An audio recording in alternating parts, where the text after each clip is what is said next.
Well, I feel, of course, that we have not gone through all the problems in homeopathy. And there are a lot of things still to be said.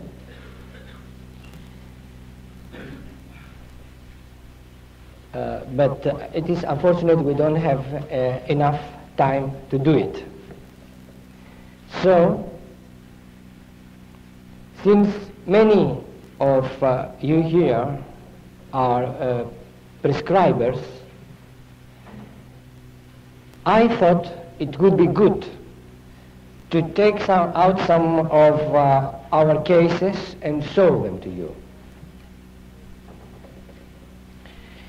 They have been taken out at random because in all these thousands of files, it's very, very difficult, and we have not done it systematically, unfortunately, to pull out files that will be good for didactic purposes. And we had a lot of files that could support each point that we have made so far. But I have felt so far, from what I read and from the different colleges I have studied and from the different people that were considered masters in homeopathy, I have felt that what we call the totalities that we have to prescribe on the totality of symptoms was something that did not exactly tally with the understanding of this expression.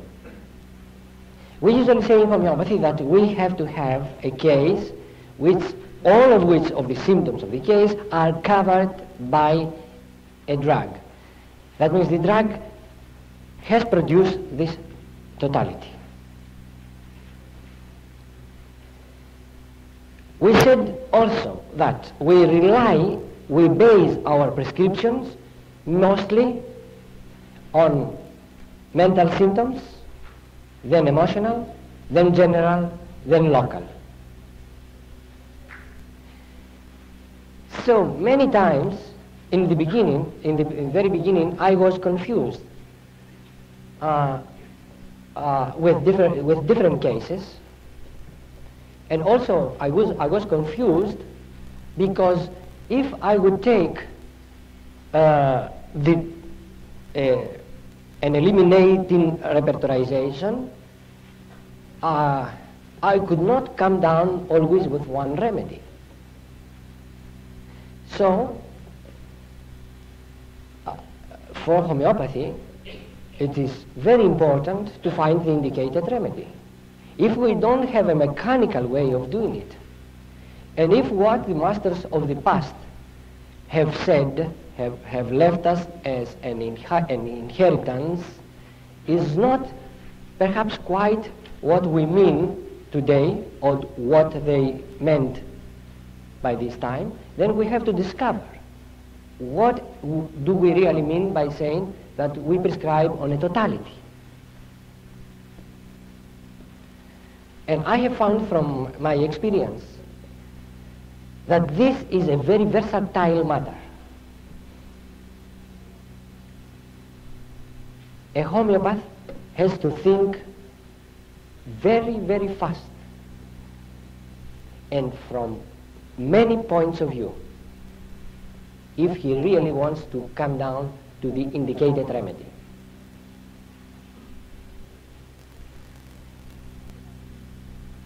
So, I would like you to take away your mind from the idea that we have to find a remedy that covers all the symptoms recorded by the doctor or said by the patient. In my experience, it's very, very seldom Very seldom that happens that. Perhaps the percentage is, I'll give you an estimation, 1 in 300. 1 in 300 cases you will find quite the whole of the totality of the symptoms covered by a patient, by a remedy.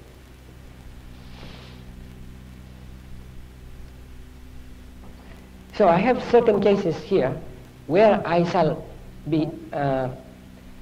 try to demonstrate to you how we can make use of the symptoms given by the patient, and why one time we make use of physical symptoms, the other time we make use of mental symptoms.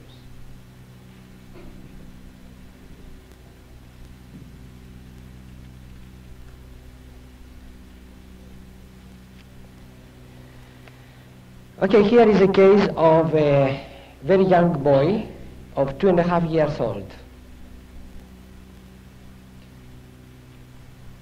which since a few months had developed sinusitis,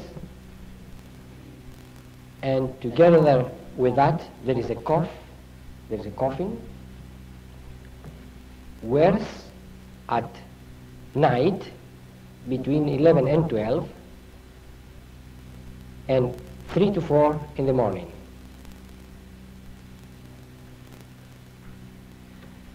Before we go further, I have not told you that when we take a case, we usually signify the intensity of the symptom with 1, 2, or 3 underlining lines. If a symptom is given clearly, precisely, and immediately by the patient, then this symptom it must be underlined 3 times. And as the intensity goes down, as the hesitation increases in giving a symptom, then we decrease the underlining. So what I present you here is a case that was presented to me by a medical doctor who took the case. So we are exactly in the same position as I was when I prescribed in this case. I have not seen the patient. I just have this information here, which I give it to you. So I see that he has underlined the cough worse in the night between 11 and 12. He has underlined 3 times, that means it's very strong, and 3 to 4 in the morning has underlined 2 times. Many times he says he vomits during cough, vomiting during cough. As soon as he brings out the cough, the vomiting, then he feels better and he goes to sleep. This information is underlined once. There is a lacrimation of his right eye, underlined once. Worse if there is air blowing on it.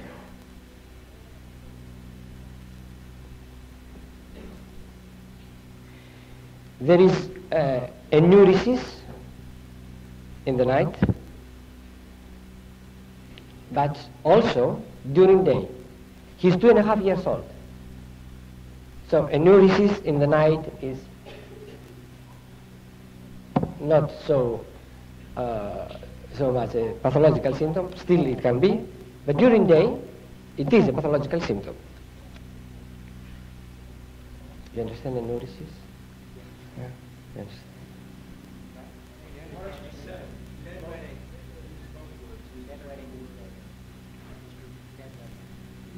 Bedwetting. Is a child which is full of life and laughing, is not moaning very much, but it's very obstinate. It's underlined 3 times. Obstinate. Obstinate. Huh? Good. Thirst is normal. Temperature of the body is normal. Sleeps usually on her back. And boring her finger, boring her finger in the nose.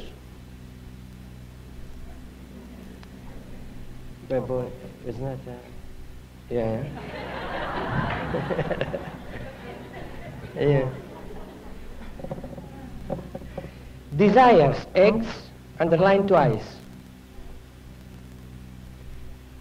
Desires alcoholic drinks. She likes wine and beer, it says here. Yeah. This is very peculiar for a Greek child, because in Greece we have no alcoholism. There is no alcoholism in Greece. Parents are very conservative.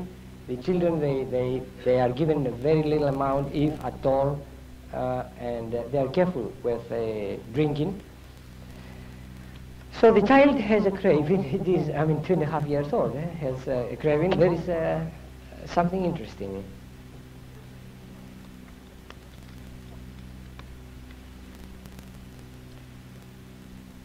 And has not yet had any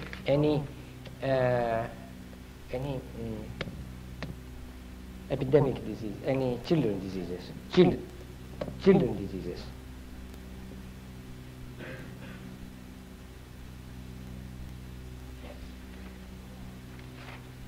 This is the case. That's all the information we have.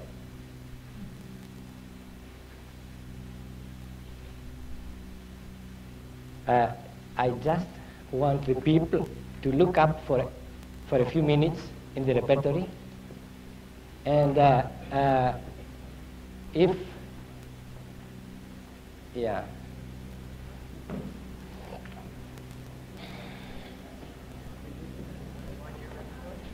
Yeah.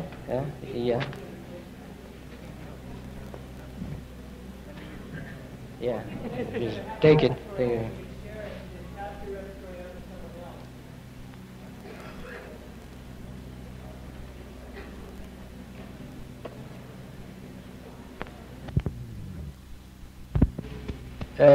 There's nothing tragic about it.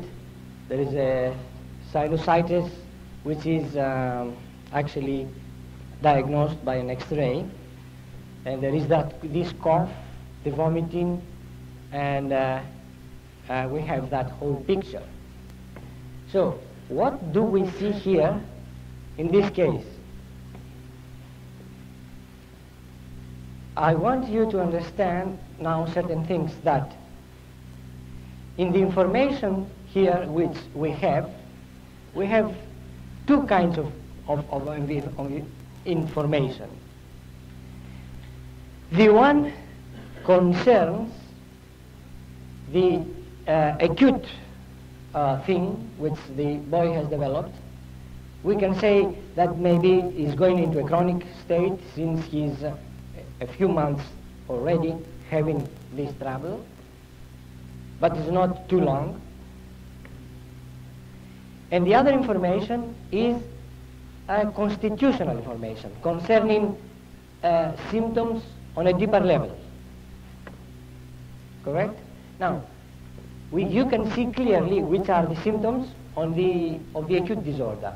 The cough with the modalities, the vomiting from coughing, better vomiting, the lacrimation of right eye, we shall leave it for the moment, and then we have constitutional deep, like obstinacy, which he shows, and the desires. So this obstinate and the desires are we consider them constitutional symptoms because they exist before the acute disorder there. And then we have the acute disorder, and then we have the information about the lacrimation of the right eye, which we do not know whether it is as a result of the sinusitis or it is before even that. The information is not given.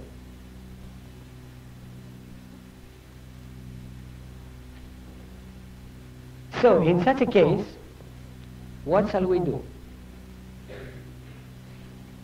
There are three possibilities. The one possibility is to give a remedy combining the whole picture. The constitutional symptoms together with the acute symptoms, and if we can find a remedy that can cover all this picture, then we dispense it. And this is the best prescription. That could be the best prescription. The next possibility we have is to take the acute symptoms, disregard the constitutional symptoms, and prescribe upon the acute ones. And that is our our next choice, which is not as good as the first one, but still can accomplish the cure that we want for the moment. The third possibility is, which can you go to chronic.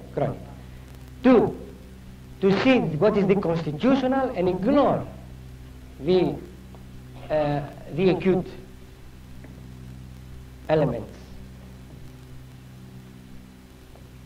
And if we may spot it, if we may find it, the constitutional, then the constitutional will take care of the acute disorder.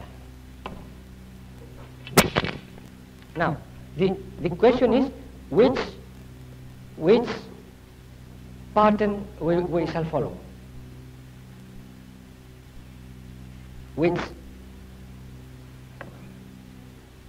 In order to decide what is best to be done, we have to explore the three possibilities from the beginning.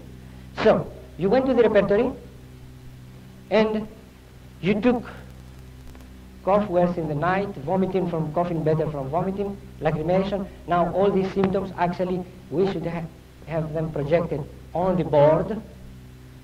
Is it possible? Will it take too much time? Do you think it's necessary? No, I would like all the symptoms, like obstinate, to be projected here, obstinacy, you know, and somebody who knows the repertory well, such should go there, and I shall tell. Okay, I would like to have from the beginning each one symptom: cough, worse, night, 11 to 12. Do we have that symptom in the repertory? Do we have it? 11 to 12? Very interesting. Let me see it because I don't know it.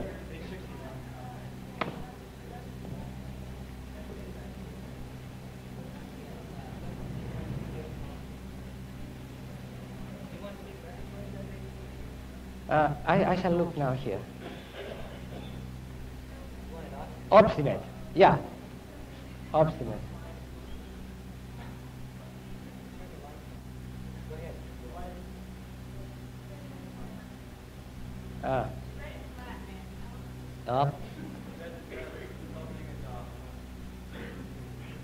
Obstinate. Huh. Okay.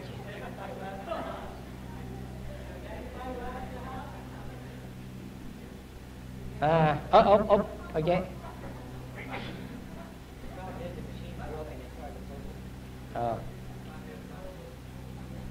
It's a bit. Okay. Leave it there.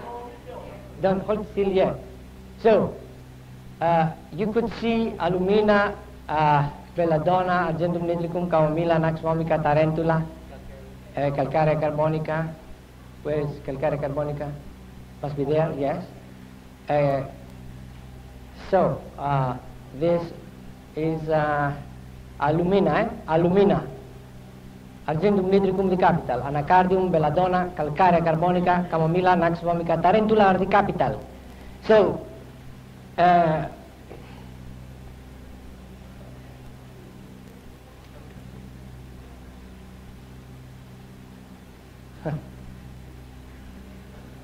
okay. Okay, we got an idea. We got an idea of this symptom. Let's take the symptom now, cough worse at night, 11 to 12.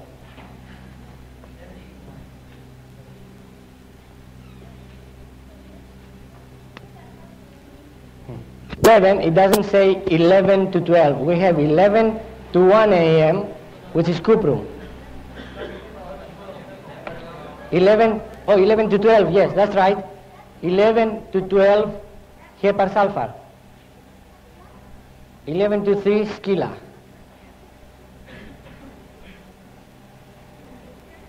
I'm misleading you. You must be careful.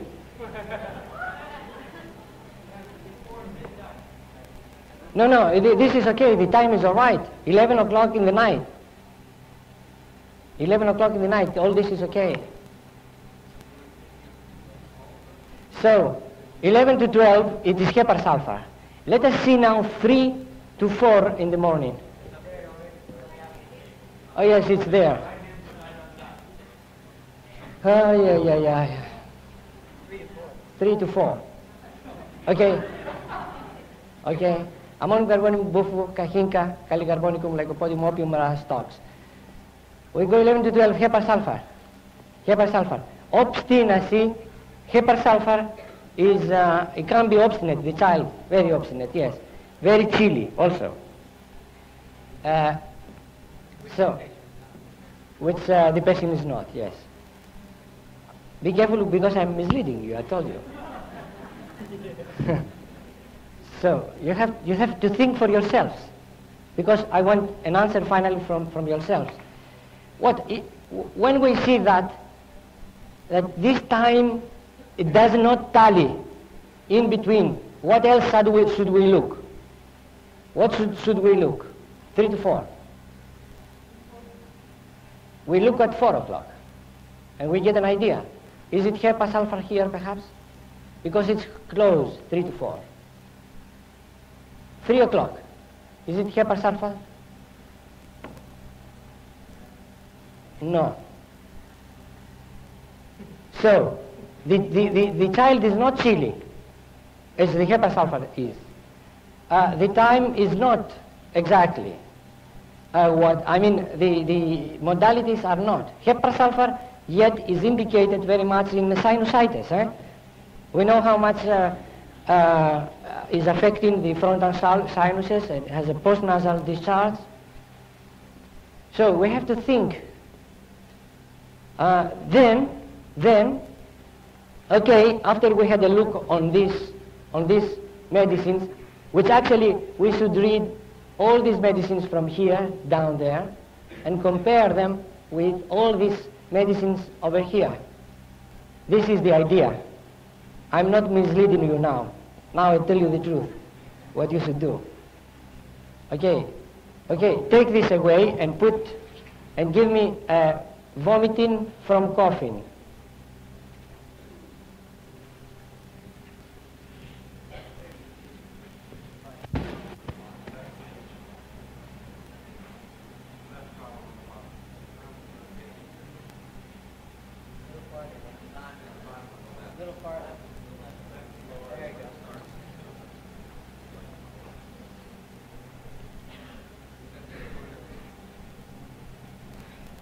Alumina, antimony tartaric bryona drosera, heparsulfar, ipecacuana, calicarbonicum, and the rest of they are not capital. So lacrimation on the right eye, it's a peculiar symptom. We should look up to that. Lacrimation on the right eye, see lacrimation, right eye.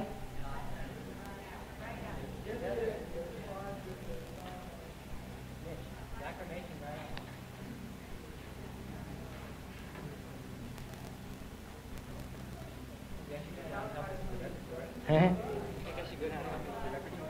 Yeah. Must be somewhere here. Yeah. Bromium, calcarea, iociamos, verbascum, vespa.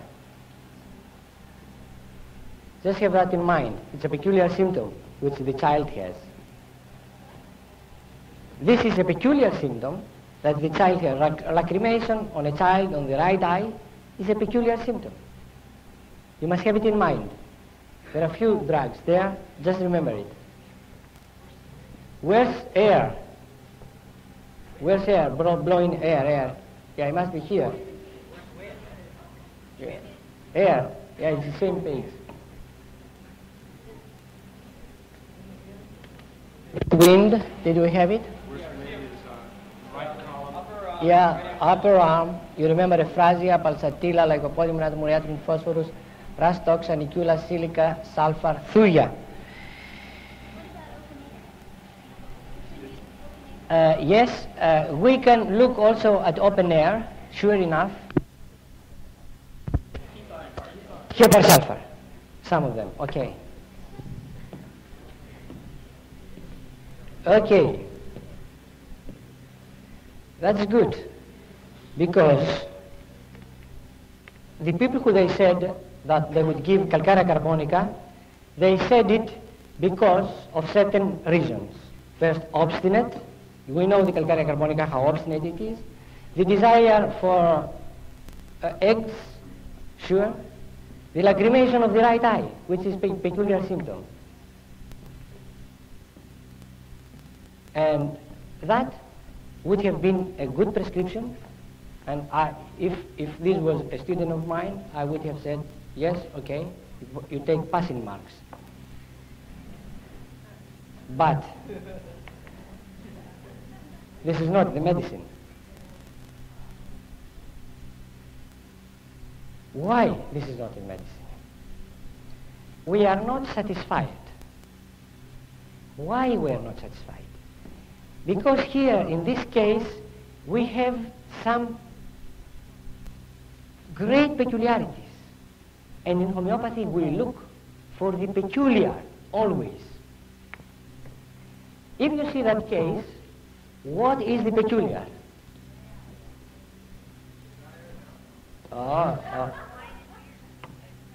Desire for alcohol. Yes, it is somewhat peculiar, it's okay.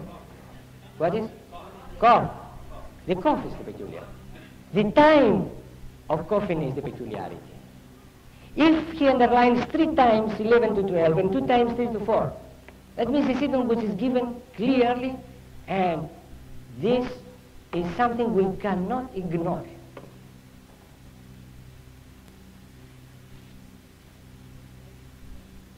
We cannot ignore, because this is the peculiarity of the acute disorder. We have the underlying constitutional condition of the patient, which looks like calcarea carbonica, correct? But calcarea carbonica has this right eye lacrimation, but does not cover this peculiarity. And if we want to prescribe on the first idea, that we cover the whole case, we cannot prescribe calcarea carbonica. Calcarea carbonica does not cover the whole case.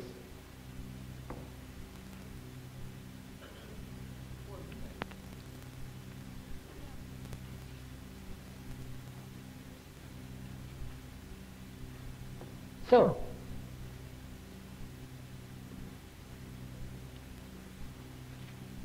look again at this time and tell me which is the remedy which may cover both these times.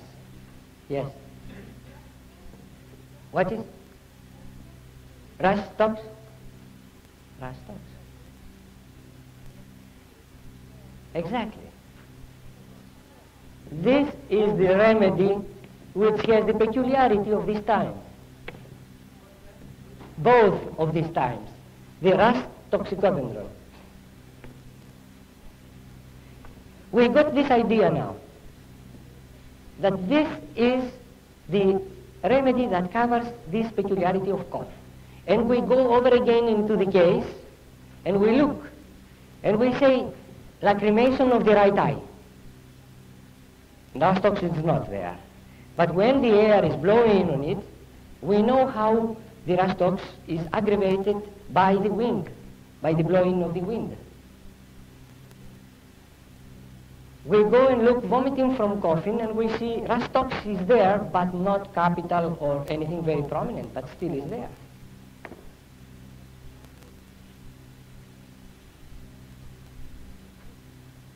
Obstinate and desire for eggs is not, but enuresis, rastox is a remedy for enuresis, especially for enuresis of the small children. We have it capital in enuresis, if you had noticed.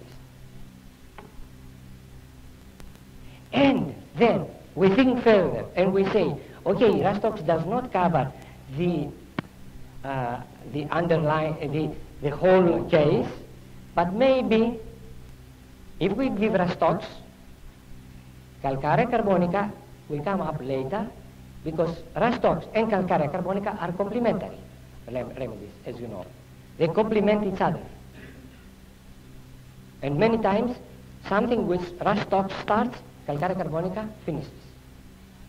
So we may assume, I had assumed, at least in this case, that calcarea carbonica was the underlying remedy, and rastox had to be given in this case.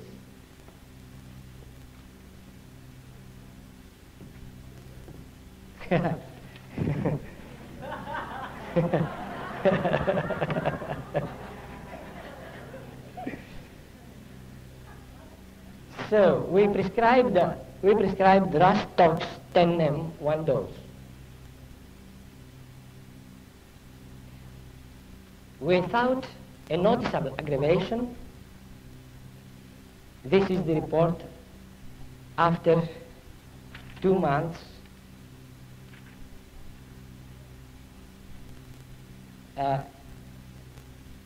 The child actually got well and did not come on the scheduled time. We said, if he's not better, come after a month. He did not come back. He has come back after 2 months about, for another reason, which another acute thing that I will just tell you. And the parents reported that he was immediately better, without a noticeable aggravation. Cough, vomiting stopped. The appetite has improved. They did not mention anything about the appetite. The child was not eating well, but after the rastox, the appetite increases. Now, since 2 days, he has a high fever,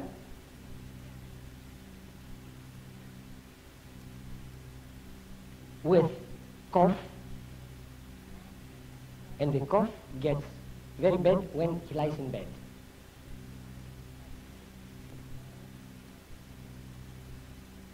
He has an aversion to milk now. This is very interesting to see the changes taking place. You know that rastox has a desire for milk, a great desire for milk. So the parents, most probably, they did not report the desire for milk of the child, because they thought this is natural for a child to drink milk. But the child was drinking more milk than usual. With a rastox constitution, he must have had a desire for milk, which the parents did not notice. But when the child reduced this quantity of milk he was taking, then they noticed that he's not taking any more milk after the rastox. So you see how deeply rastox had gone and worked in this case. The child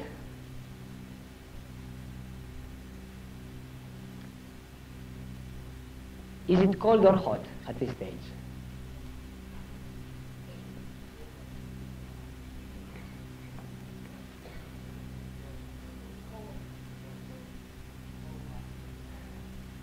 Yeah. Everyone would expect that it would be cold or would expect another symptom. What symptom you would ask for to find out if the child has, in this case? Sweating. Sweating of the head. Why? Because we have suspected already calcarea carbonica, and we want to confirm it. Therefore we ask, there is any sweating on the head? The answer is no. So we have aversion to milk, a child which is hot with high fever, and a cough which is first lying in bed. Which is the remedy?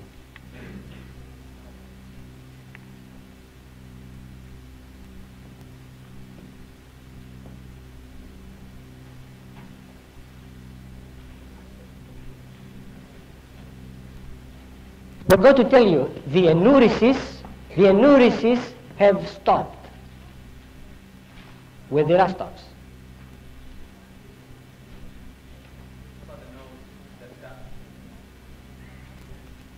The lacrimation, you mean? Boring. Oh, the boring. It's not reported here, and I cannot tell you. Yes? Obstinacy is not reported.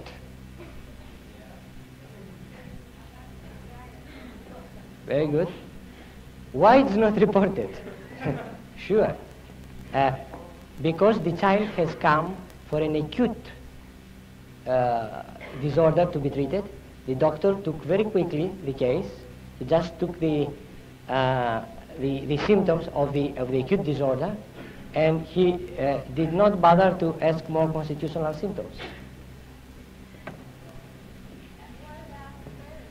In these cases, you will notice a lot of how can I say, missing things, a lot of mistakes, we could say, a lot of things which are not absolute as we talk, when we talk theoretically. But a busy doctor, I mean this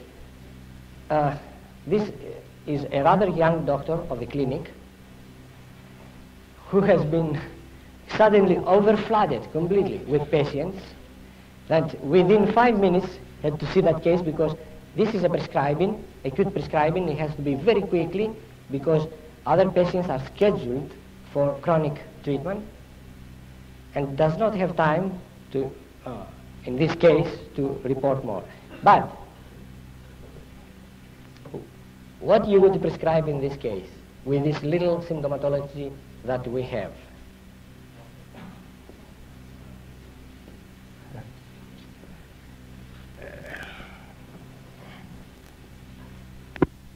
Aversion to milk. Aversion to milk, sulfur and pulsatilla are italics. So we would prefer in this case to give pulsatilla. Sulfur also might have, quite correct, we might have expected to see more sweat with a sulfur child. Wouldn't you kind of look at the aversion to milk and access in the suspects would weigh the child had craving for milk and just discontinued? Couldn't the parents relate That this is normal now. What you say that the child does not drink any more milk, that this is normal? They say they have an aversion to milk, and this is underlined 2 times by the doctor. Aversion to milk now. So pulsatilla was given, and the child got immediately better, cough better, generally better, eating much better. What should we give in that time? Shall we give calcarea carbonica? Who says no? Who says no? Oh no, the child. We assume that calcarea carbonica was underlying was an underlying condition. on this child. So Rastox was given, he did a nice work, but calcarea carbonica complements Rastox. And by chance, after 2.5 months, the child gets a cold. This is a cold, a slight bronchitis or a big bronchitis, I don't know what it was. But there is cough, dry cough, fever and all that. He comes there with a pulsatilla symptomatology, he takes pulsatilla and he becomes well. Then the report is he's doing well, no cough, better in general, and his appetite is general. His appetite is better, continues to be better. Should we give pulsatilla to help the child further or not? No, of course not. If he is doing well, we cannot make it go more well than well.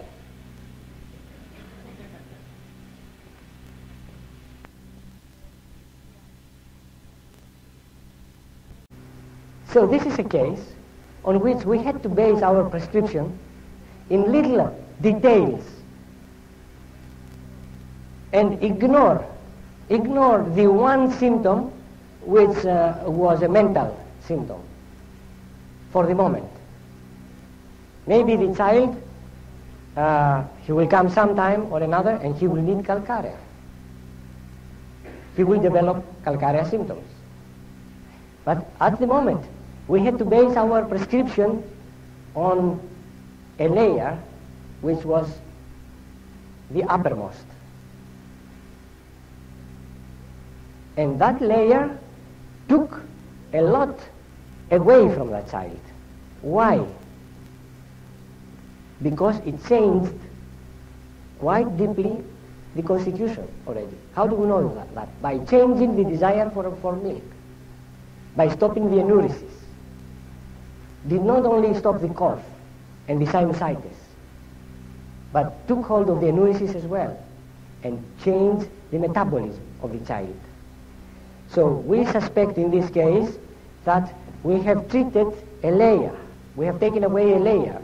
The child will grow much more easily and he will be much better. Eventually, he may come with a calcarea carbonica symptomatology, and if he takes that, this child will be really a lucky child.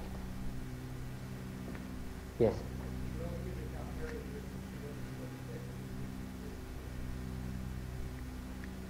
I didn't understand. Could Bill...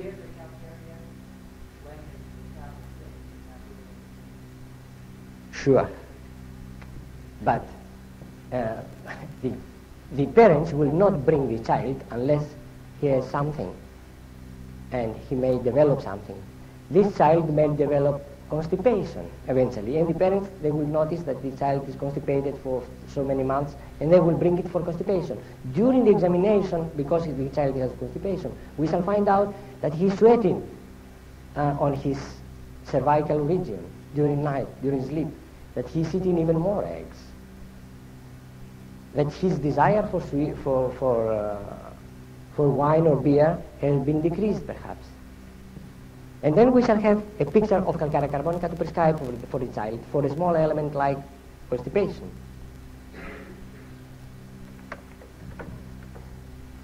So,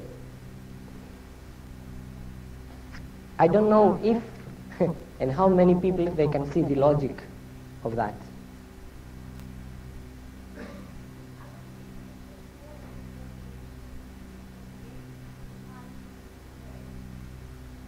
Bill, could you repeat what you said?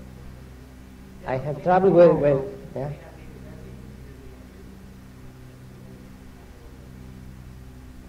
The enuresis might have gone by itself. That is so.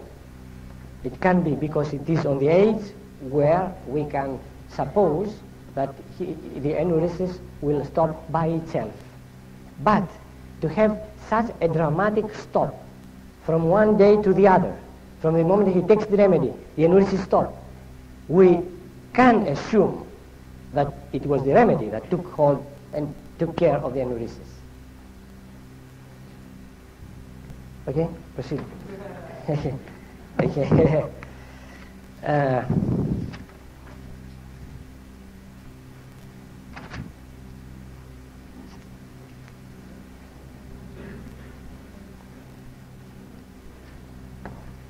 I'm going to write down, yeah.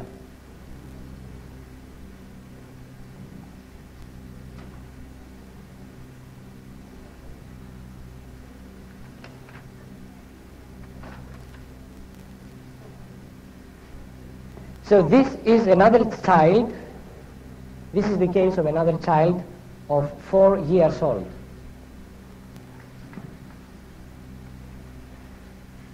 At the age of 1 year, he had a high fever, which is 39 centigrade, and by this time manifested tonic spasms generally in all extremities. And then he says that he has jerkins, tremblings, chills, what's called this,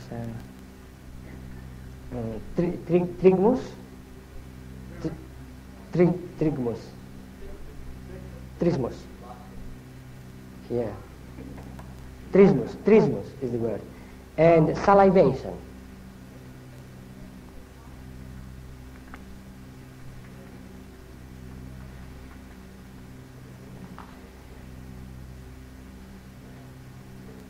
It was characterized as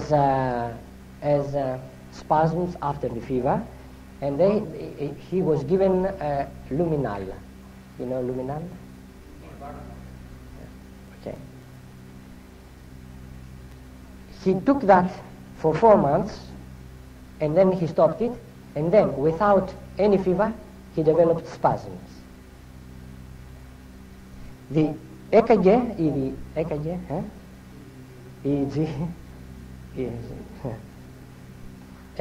showed an affection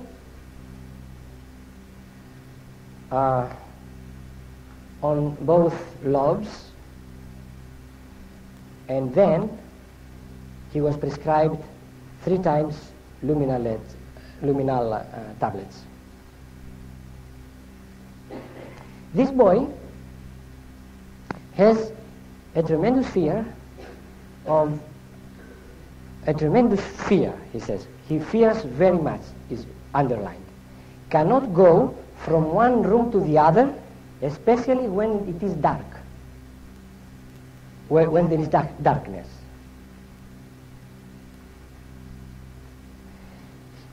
Three, he says alone that he's afraid very much, and during night he gets up from his bed and goes to his parents' house to sleep because he's very much afraid.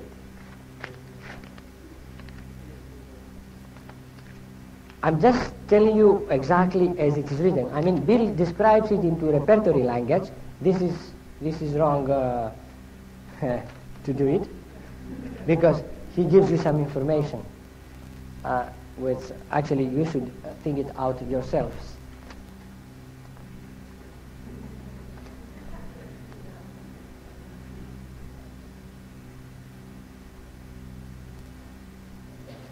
Other times, he tells to his parents that he sees nightmares. He sees terrible dreams, he says, and wakes up with that, and he goes to the room. He usually sleeps on his abdomen, and his sleep is restless. He kicks the covers away, weeps during his sleep, and talks and shouts during his sleep, and wakes up startled.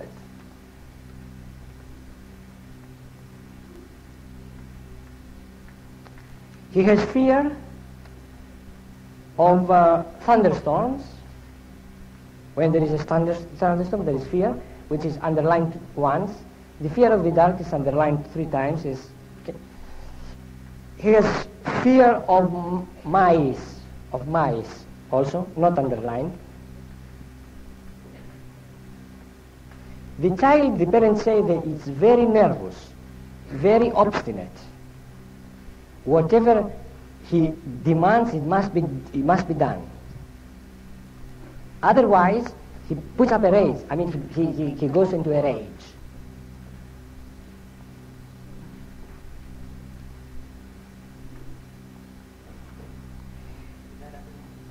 Yes.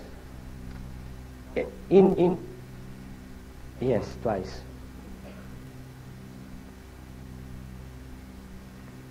During the time that he's in that rage, he cries and he takes things and he throws whatever he has in his hands. He throws to break it.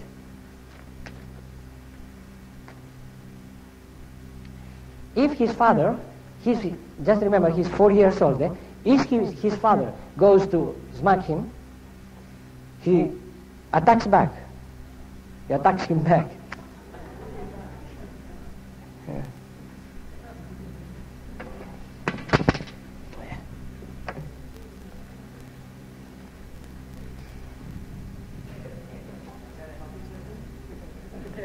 Is that a pathological syndrome?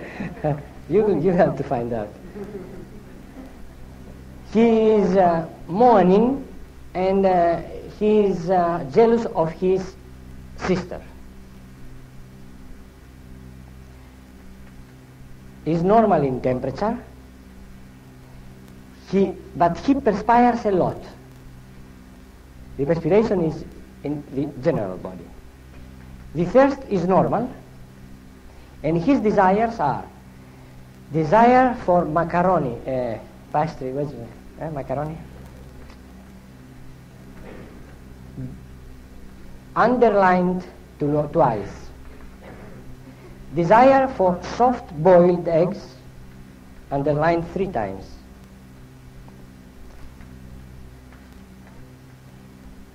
Desires ice cream twice. Caramel sweets, underlined twice. Fruits, underlined 3 times.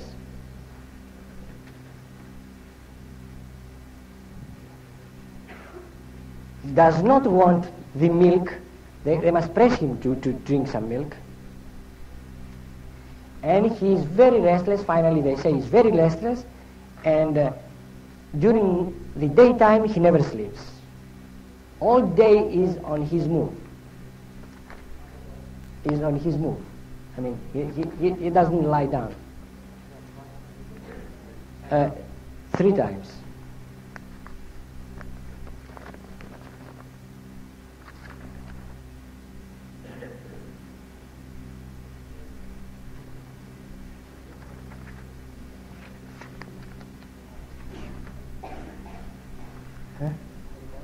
No, this is the case.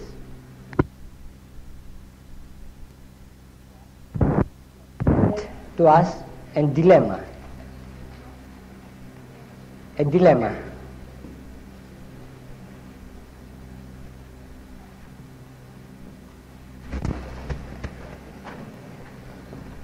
All symptoms which he has are deep mental symptoms, neurological symptoms.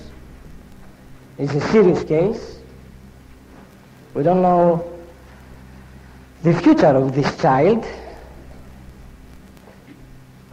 He's very much disturbed in his subconscious only, because see what turmoil goes on in his lip. He turns all around. He wakes up, he shouts during night. He goes into spasms. In spite of taking luminaled. He takes three times a day luminaled. His encephalogram is affected. So we have a difficult case in our hand.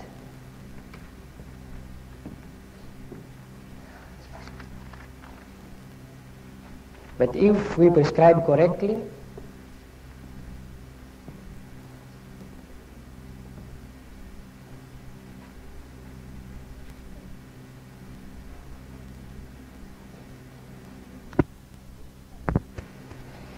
We have some good symptoms to rely upon, mental symptoms. Fear of the dark. And Bill wrote fear of being alone. I didn't say that. Bill wrote it. I said that the child gets up in the night in a fright and he goes to the parents' room seeking their company.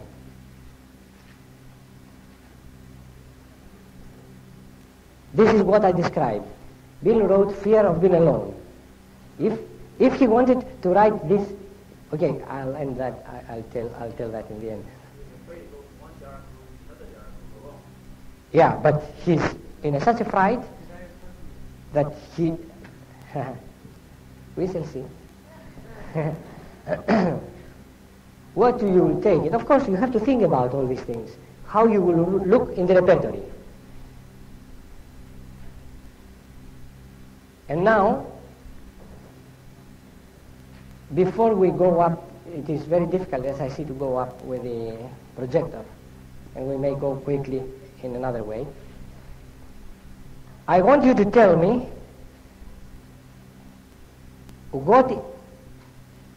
how you would think in such a case. What you would think, to take all the symptoms and find a remedy that covers it? Why? Why not? I would take one thing only, darkness and aloneness.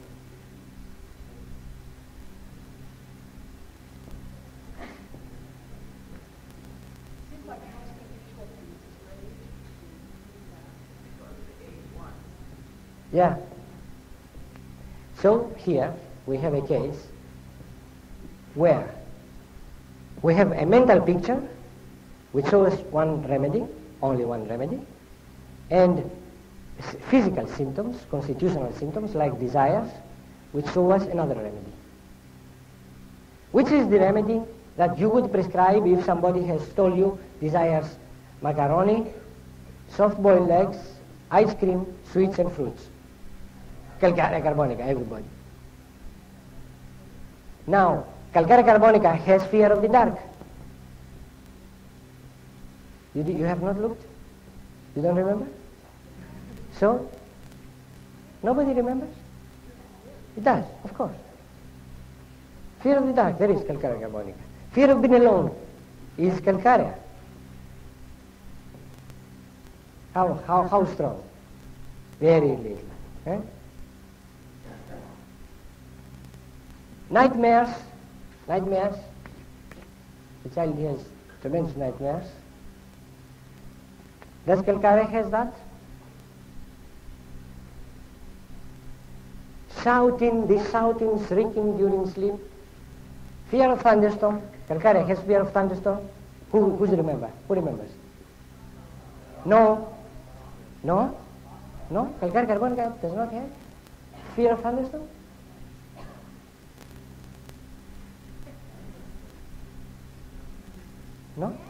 No.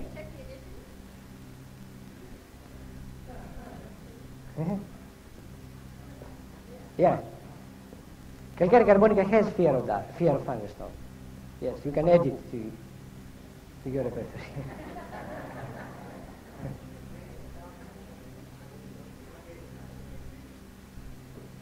Fear of mice. Calcarea has fear of mice. Huh? Sure.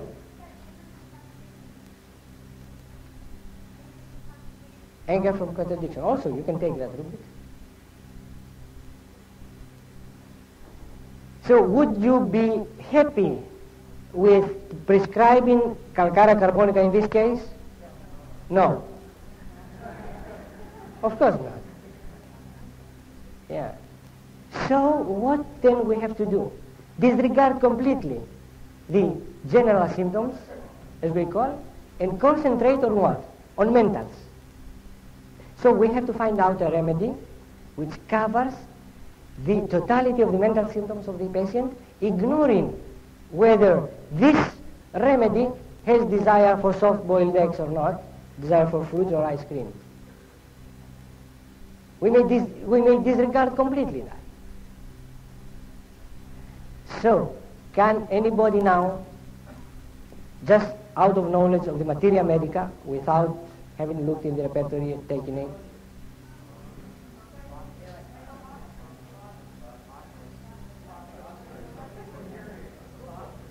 Okay. How many are in favor of this stramonium? In favor of phosphorus? In favor of silica?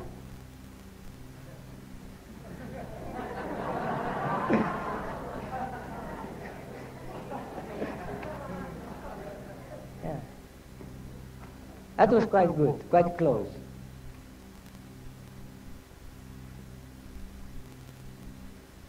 Between stramonium and phosphorus, we have to choose. That's true. One of these two remedies is the right one. Which one shall we choose?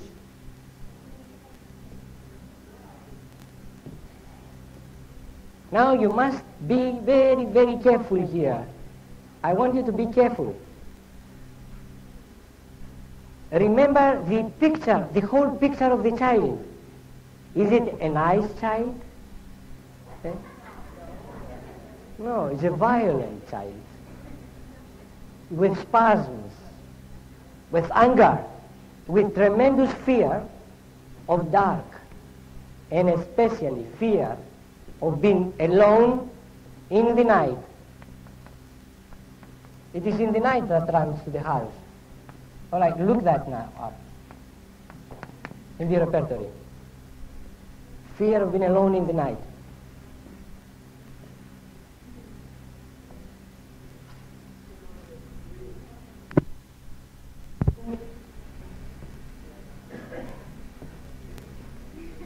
Causticum is not there? Is not there? Causticum? Fear of being alone in the night, causticum is not there? It is there. 2.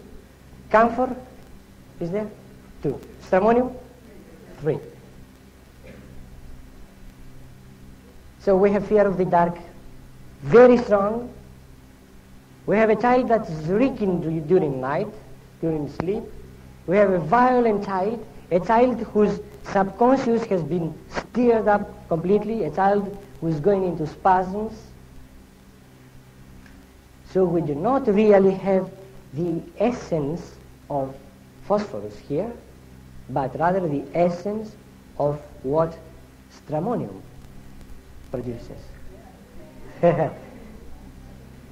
So, what potency shall we give? 10M, very good. 10M. Stramonium 10M. And directions to stop, of course, the luminolets. Okay? You want the result now, eh?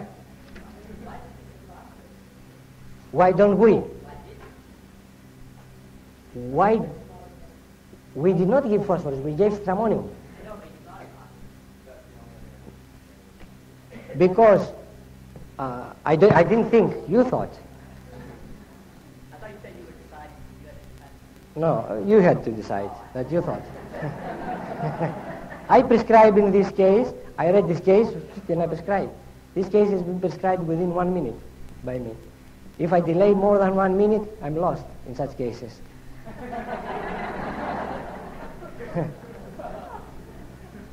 Yeah, because don't forget I have to look up 20 doctors' cases which are coming in. Bill knows what's going on. Every night I go back with a pack of cases that I have to give answers. If in such case I delay and I vacillate, which is so clear, I mean it's clear from, quite clear, then I'm lost in certain cases where I have to spend half an hour doing repertorization and things like that. I cannot spend all this time.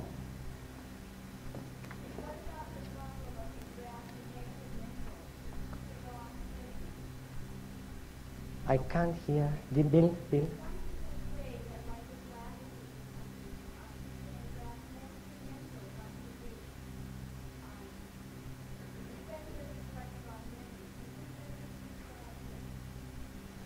Yes, we have talked in the morning about it. We said if we select a remedy which is wrong, and which is close to the sensitivity of the patient, you can engraft certain symptoms on the patient, but only for a certain time. Say for 2 months. If you wait 2 months with any remedy, this is like making a proving. A proving is never harmful to the provers. So we have provings with hypotheses. We give a remedy, and if we wait for 2 months, the effect of the proving is over. And we don't have to worry about it.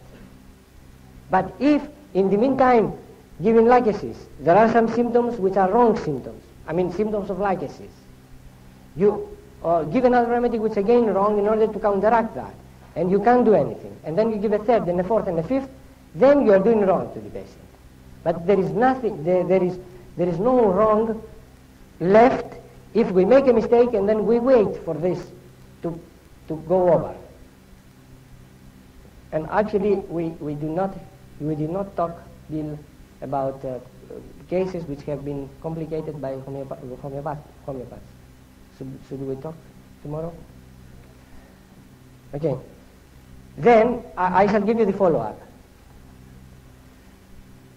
The child is doing very fine, generally, the patients say, does not wake up with a fright during night, does not cry in his sleep, he does not go to his parents, looks much better, and he was moaning and all that, and he has stopped, and he is not jealous.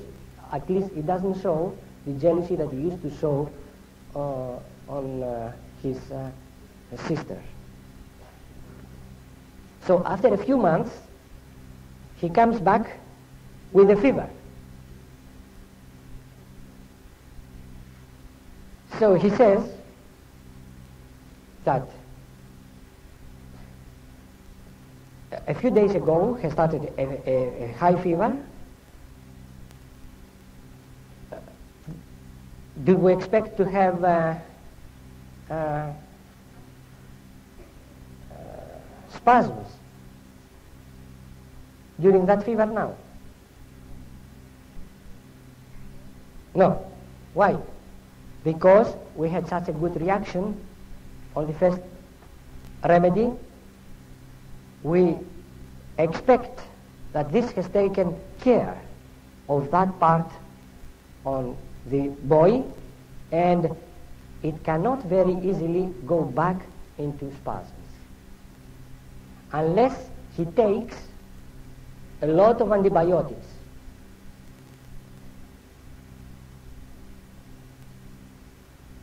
So, the report says here that when the child developed the fever 3 days ago, he and the parents gave immediately antibiotics to the child, fearing that because he has a fever, he may have a spasms again, he may go to spasms. After taking 3 days of antibiotics, the fever did not come down. So they were afraid to continue with the antibiotics, and they brought the child to the clinic. So the child had a high fever, a great thirst, very thirsty, for big quantities of water. He has lost his appetite completely. He is warm, and he is nasty in his character. What's the remedy? Bryonia. Bryonia. Bryonia. This is a typical picture of bryonia that everybody would know. So, bryonia was given, and the child, I could see the follow-up after a year, which says the child has remained without any more fevers, without any trouble in his psychology. His appetite is good, and he is given what? for the last time. The last time we saw the child was in where is that? Last July. From last July, that means it is over a year. It's over a year that received the stramonium, and there is no relapse or there is no any problem with the child. A year since the stramonium, a year and more than a year. It is March, now we have April, we have 13 months now. Yes.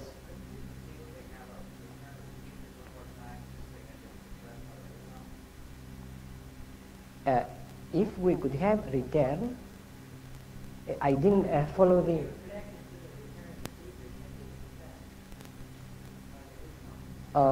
no, because the child, while he was taking luminals, he had these jerkins and these spasms. In spite of taking luminal, he still had the jerkins. So when we stopped the luminal and we gave the stramonium took hold of the whole picture of there was nothing suppressed by the luminal, something that had been suppressed. Perhaps you didn't follow, you didn't understand as I said it. In the beginning, he had, the first year in his life developed spasms during a fever, and for 3 years he had continually spasms. Because when the luminalet was discontinued after the 3-4 months in the beginning, he started having severe spasms. So in order to control that, they gave luminalet 3 times a day, which he was taking for actually 2.5 years.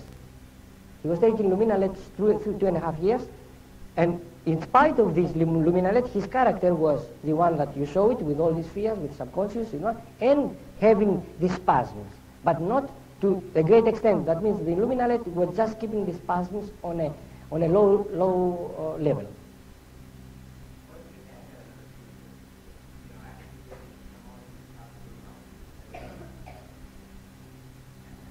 If he had a seizure after stramonium,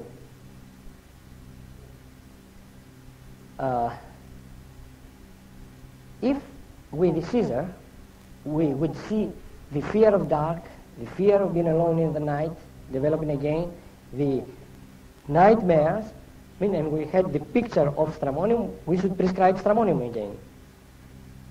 But it might have been a seizure which would require completely a different medicine, like cuprum. It would depend on the whole picture of the patient.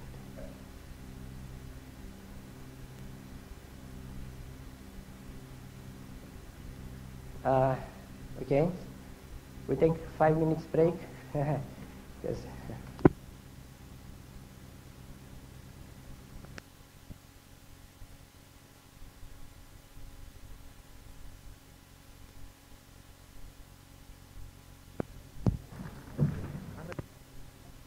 Don't have fears. Do not prescribe calcarea carbonica. Well, I have learned from my experience that one should be more versatile and allow more room for such absolute statements.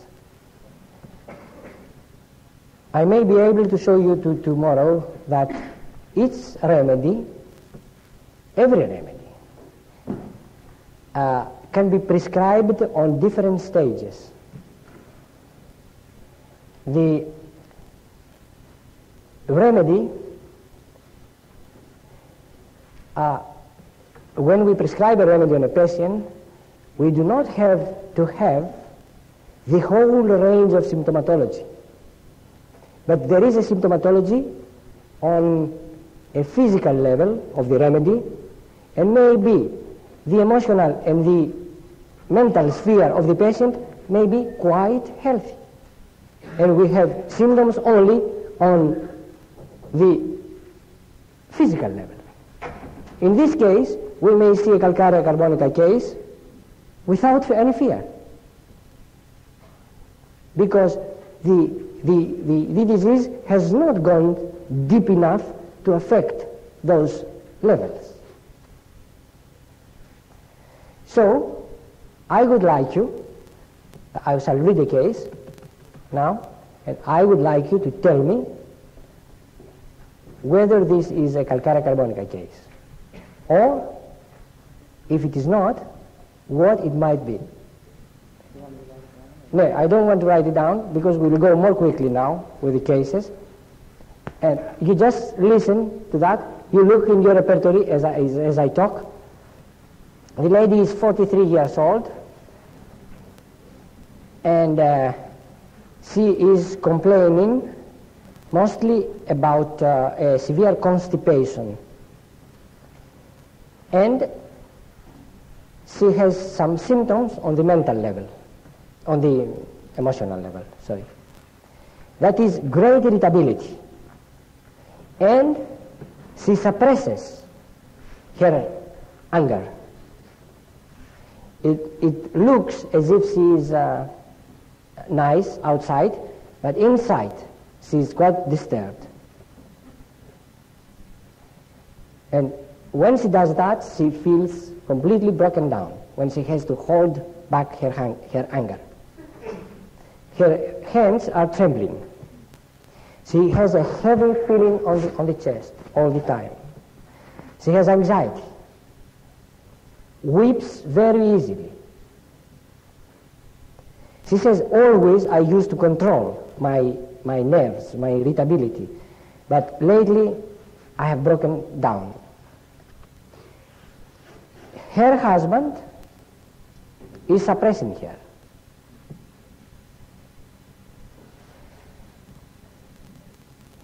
Lately, she cannot tolerate him anymore.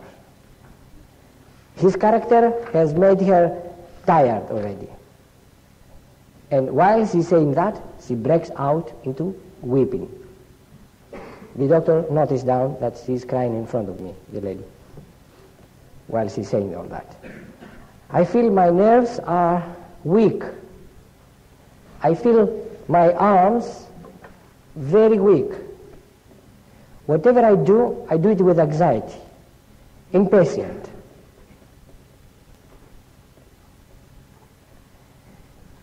She used to walk fast. Now she's so tired that she walks slowly. She has varicose veins in the legs. She's suffering with some spondyloarthritis, and the X-ray shows on the 7th thoracic vertebra shows a slight deformation. Worse if she picks up weight. Headache before menses, in the eyes. Always the menses were with little blood and dark color. Sometimes has flashes of heat.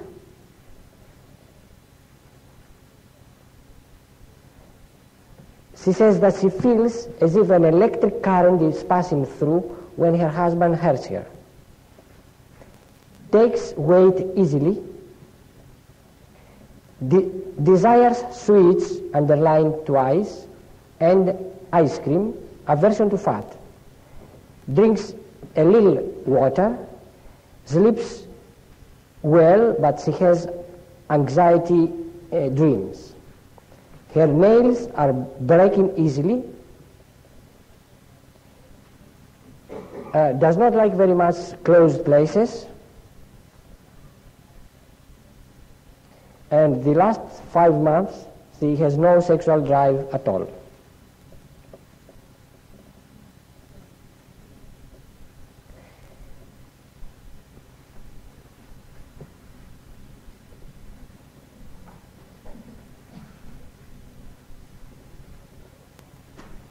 What you would prescribe in this case?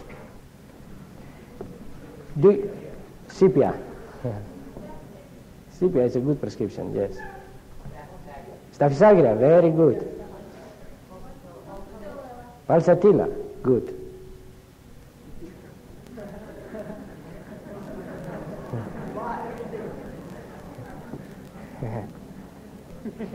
Another suggestion? Nobody dares to say calcarea carbonica. I know. I know. You don't see calcarea carbonica in this case. Huh?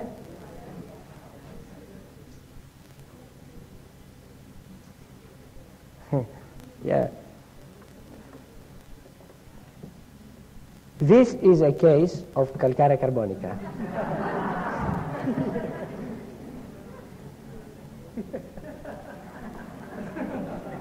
It was given calcarea carbonica 1M.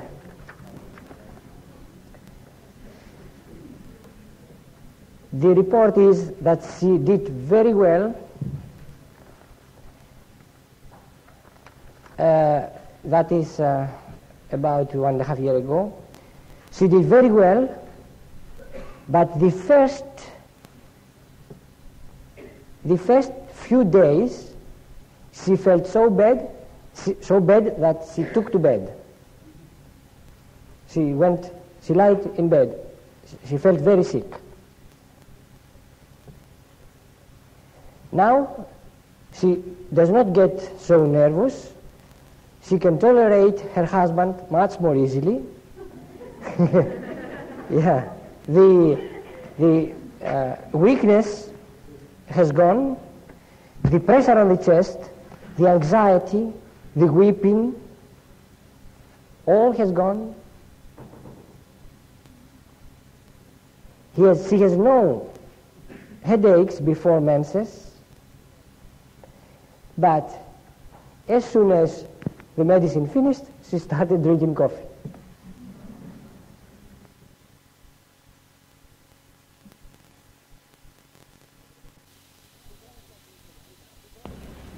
She drank coffee for a few months, and of course,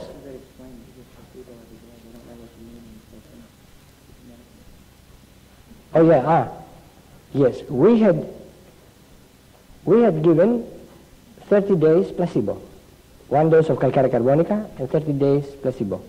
This is the usual practice. So when the medicine finished, it means after 30 days, after taking the medicine.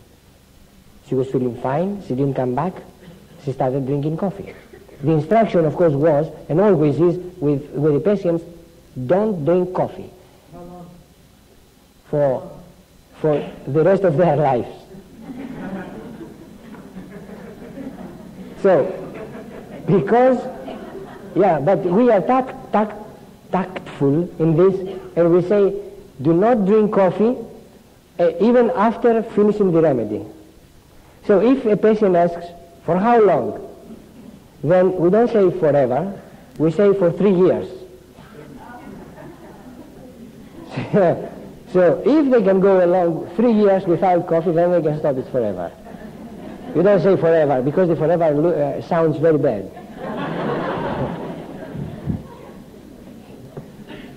But many patients, they pretend they didn't understand that. They thought that as long as I'm taking the medicine, I should stop coffee. So when I finish the remedy, they have understood very well, but they pretend they did not, because they like coffee very much. And also, the sense of feeling that now I'm so well, I can do anything. They can drink coffee. She drank coffee for 3 months, and she says there are 15 days about that symptoms have started coming back, but the last 5 days I am as bad as I was when I came first to you.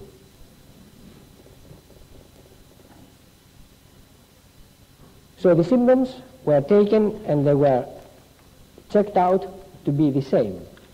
What will be the potency? Same potency.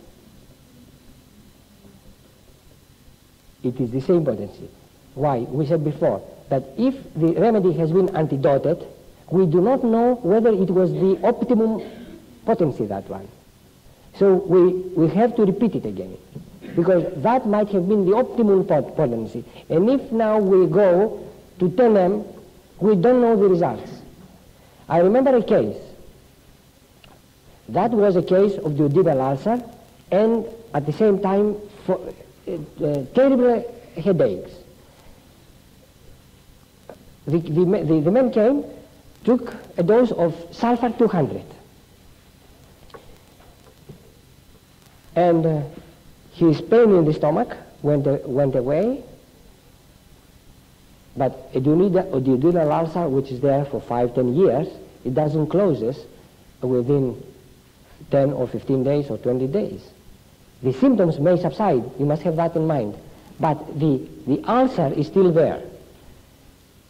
And the people who they have duodenal ulcers and they take homeopathic medicine, the pains stop and they are prone to start eating freely, where before they were in a very strict diet because they could not tolerate any food. Once if they feel well, they go back into normal diet. So we have to warn them that it has to be a time of about 6 months before they can go back to the right diet. Otherwise, will happen what we will hear just now with this man. We have a kind of fish which is very heavy fish, salty fish, and which he liked very much. And for 9 years he could not touch it. So he came back one night and says, I have my pains again. He says, what happened? He says, for 9 years I had to eat that kind of fish, and now, a few days ago, I ate half a kilo of this. Salty, I mean, you cannot imagine how heavy it is. Salty fish, half a kilo. There was a relapse.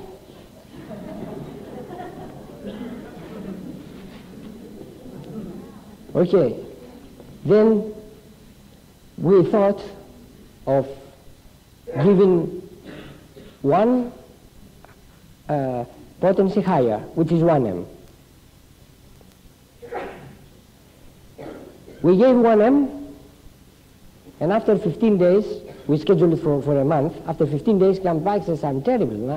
There is no effect. Nothing has happened. Nothing has happened. We take his case, it was again sulfur.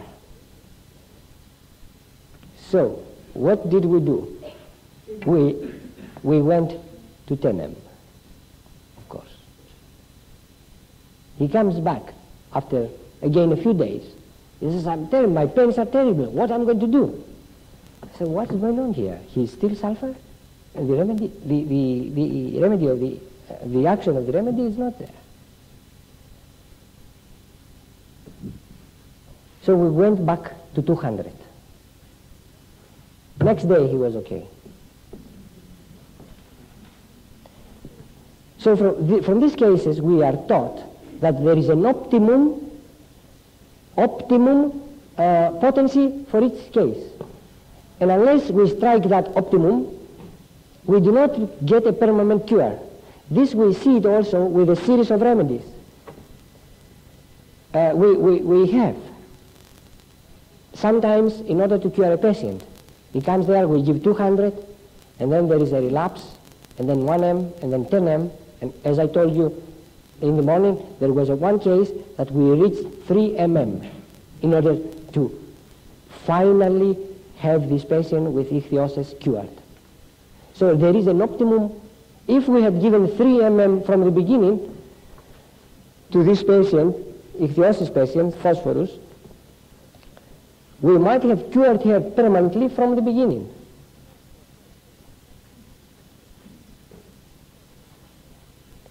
So when the remedy is antidoted, we should prefer to repeat the same potency. So we repeated the same potency, and now it is 14 months since she's quite well. You know, this case is a simple case. It's a simple case. There is no deep pathology in it. The constipation was perfect, the constipation for which it was considered, but the constipation was nothing considered in relation to her condition in general, the tiredness, the mental condition, and all that.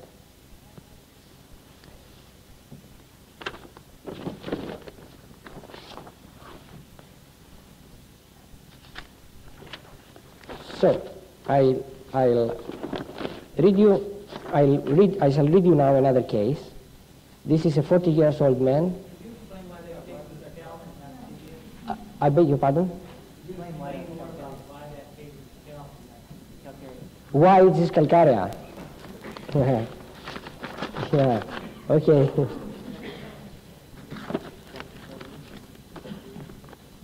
Where is the case? Here. Irritability, calcarea capital. Trembling of hands, there is calcarea. The feeling of oppression, there is calcarea. Anxiety, there is calcarea. All the general symptoms that can be any remedy. So, we see that she holds back. That's why I said very good to the staphysagria. I had written here possibility staphysagria in case calcarea had not worked. So, but because we had certain symptoms of calcarea, like desire sweets underlined twice, desires ice cream, aversion fats, brittle nails, takes weight easily. Do you remember these symptoms?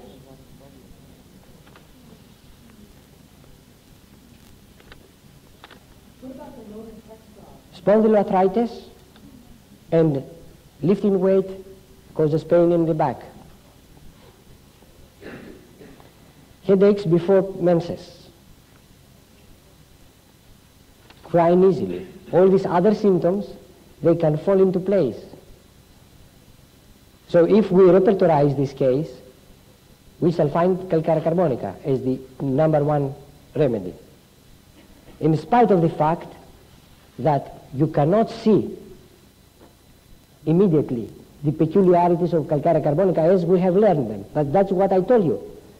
Do not expect in every case to see the mental picture of the remedy, because it may not be there. You see, the mental condition of that lady was not affected. Emotionally was affected.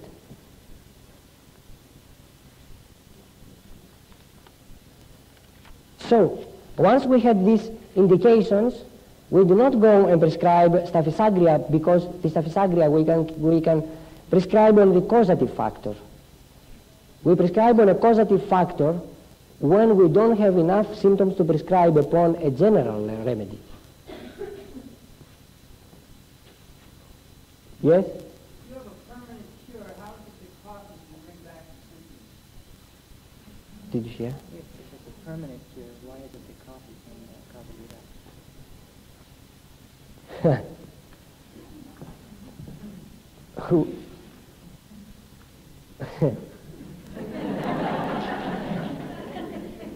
A good question. If it is a permanent cure, why do we die? This is the same question. If a remedy can cure us permanently, we should not die. If we had the possibility of having a permanent cure every time we take a remedy, why there should be death? Homeopathy cannot conquer death.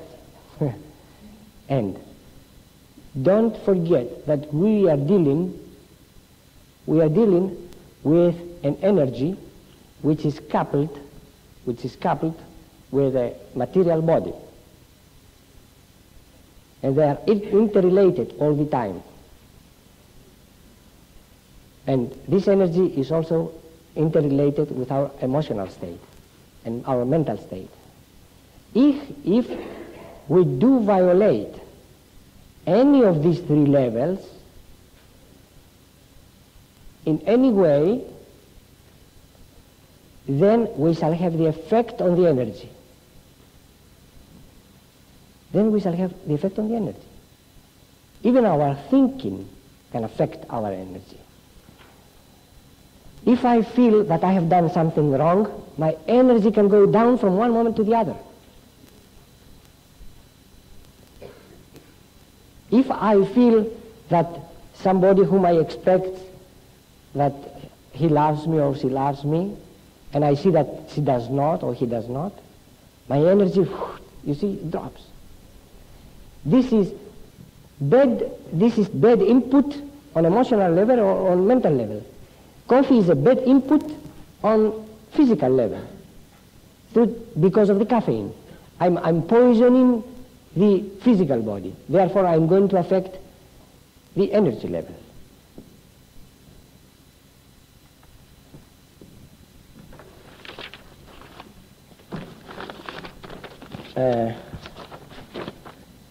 I want to go over another case, just quickly, and also to show you another way of thinking in prescribing.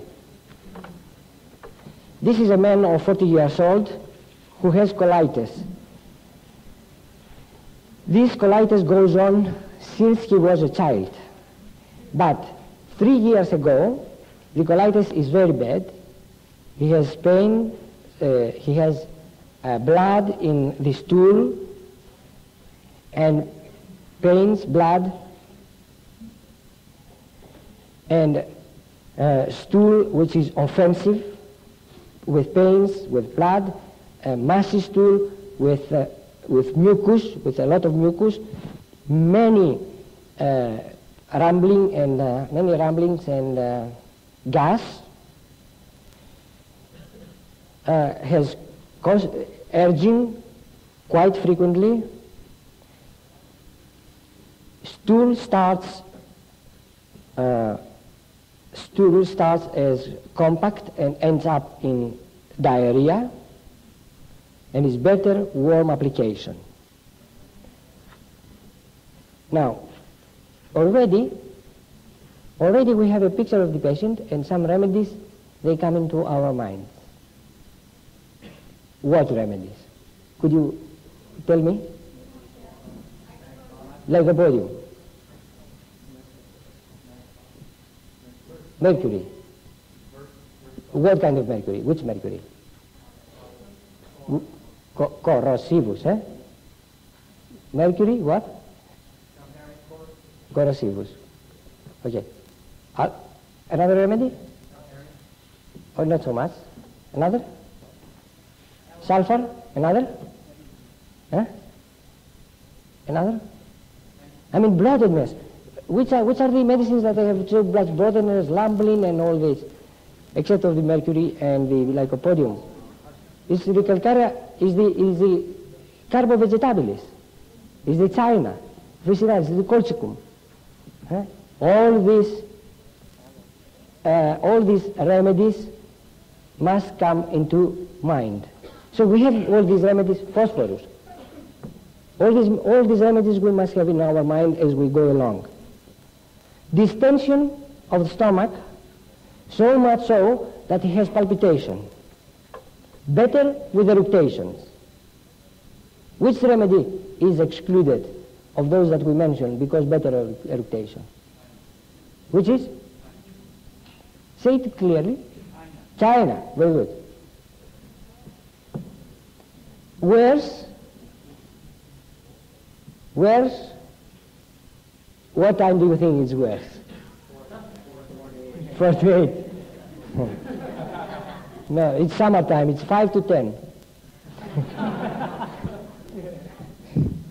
No, let me see. That's not summertime. It is 76, 11th. It is November 76. No summertime. So it's real time 5 to 10. I'm just joking. So 5 to 10 in the evening, worse. So what do you think is the remedy? Lycopodium. Would you prescribe lycopodium so far, or you want to listen to some more? Some more, okay.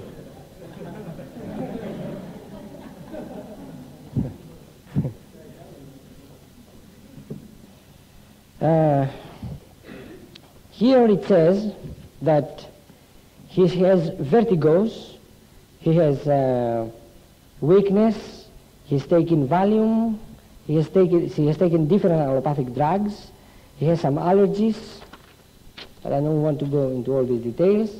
Pains in in the joints, especially in the elbows, points on the big toe,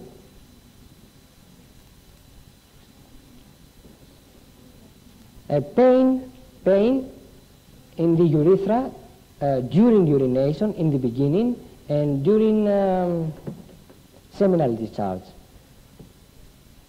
4 years ago he had gonorrhea.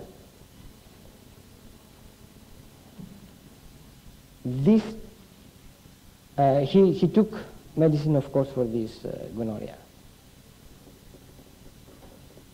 Now, his desires and aversions. Desires, fat, underlined ones. Desires, fatty things, fat, underlined ones. Desires, fat. What, did I say it wrongly?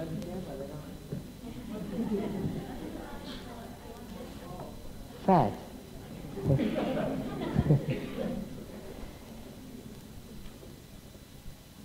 Does he have a desire or an aversion for sweets? Desires. He has aversion to sweets. It suits us very well to have desire. So when the person says, do you like sweets? He says, no, don't like, not at all. So it's aversion to sweets underlined twice. The salt is underlined 3 times. Desire salt. Without tasting, he takes the salt and puts in his food without tasting it. Likes lemon. Desires eggs, soft eggs, underlined twice. Great thirst during eating for cold water, underlined twice. Desires beer, underlined 3 times. Desires whiskey.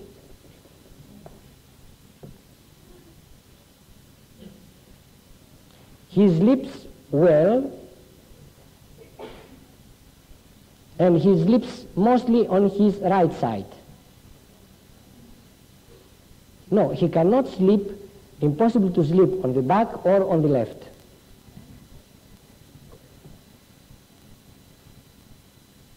There is no much in temperature.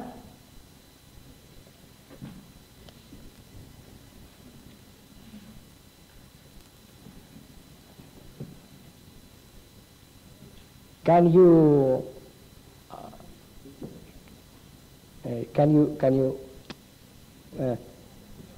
spot the remedy more or less?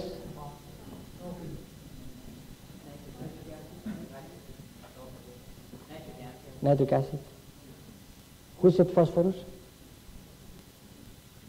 Other possibility? Huh?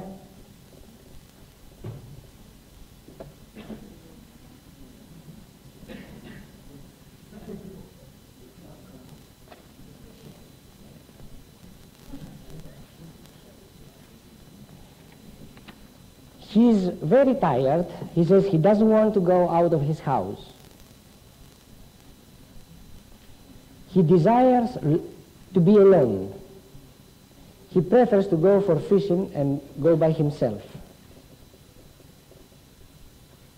He weeps easily, but he does not like consolation. What do you think now? What remedy? Natriumur. Legopodium. What is?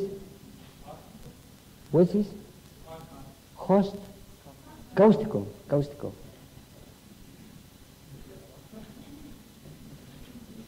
Yeah. Pulsatilla. Weeps easily, yeah. But does not like consolation. Does not like consolation.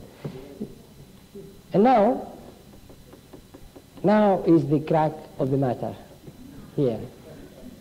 Here you will see, you will decide on the right remedy, I'm sure, finally. Anxiety about health. Fear of cancer. Fear of cancer. great anxiety about his business, and tremendous anxiety about his child. He always brings in his mind that his child, something bad will happen to his child.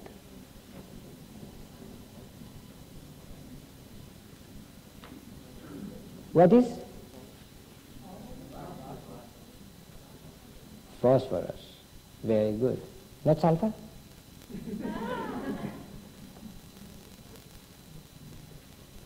So it came to our mind phosphorus, and then of course the doctor asks, do you have fear of thunderstorm? The next question is, the doctor, I says, yes, I have fear of thunderstorm, and startling easily, and irritability. So it was prescribed phosphorus 10 m.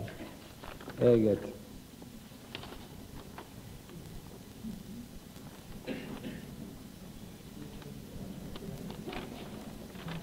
So I just gave you this case in order to show you the processes through which our minds should go through and how we should think, and never to be in a hurry to prescribe a remedy when you see certain symptoms. I mean, you saw lycopodium in the beginning so clearly that everybody would say, oh, this is a lycopodium, take lycopodium and go. Before the case was thoroughly examined, we could not decide on the remedy.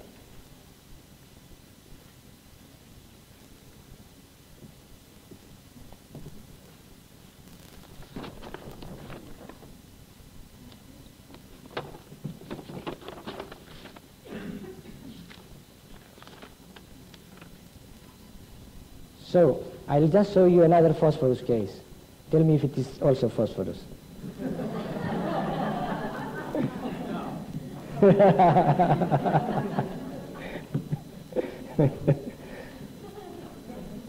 Okay, this is again a colitis case.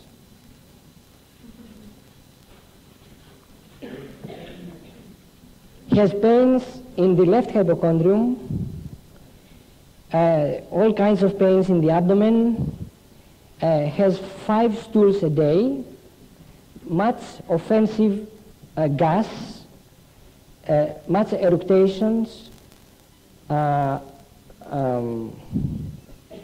bloatedness in the abdomen 3 hours after eating, hemorrhoids that they come and go, great anxiety. He's in a hurry to do his jobs. He wants to finish his job as quickly as possible.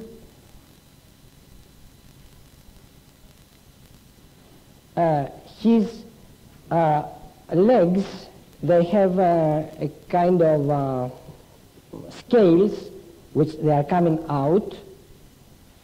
There is itching in the night. The soles of the feet are burning. Which is the remedy so far? Sulfur. Very good. It's not phosphorus. Okay. Desires the sea, loves the sea. Desires and aversions, he has great desire for sweets, underlined 3 times.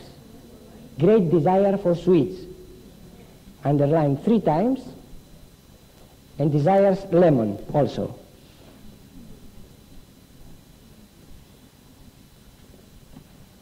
His sleep is okay, but wakes up with not completely refreshed.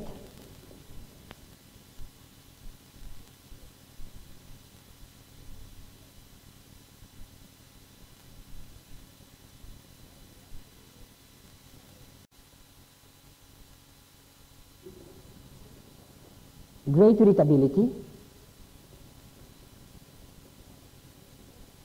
He he has vertigo while lying in bed.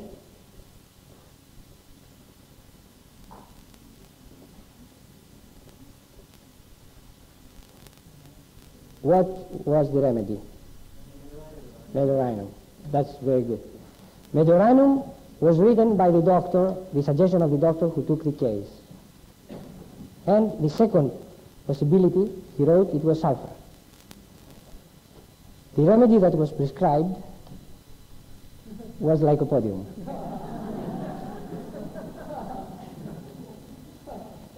So, Bill will remember that case because, because we had a talk.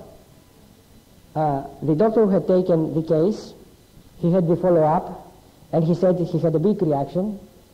The man had a big reaction in the beginning, and then everything went beautifully. The only thing was that his hemorrhoids got much worse.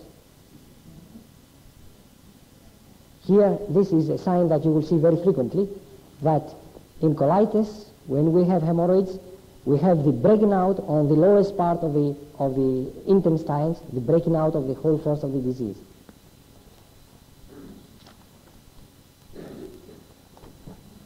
After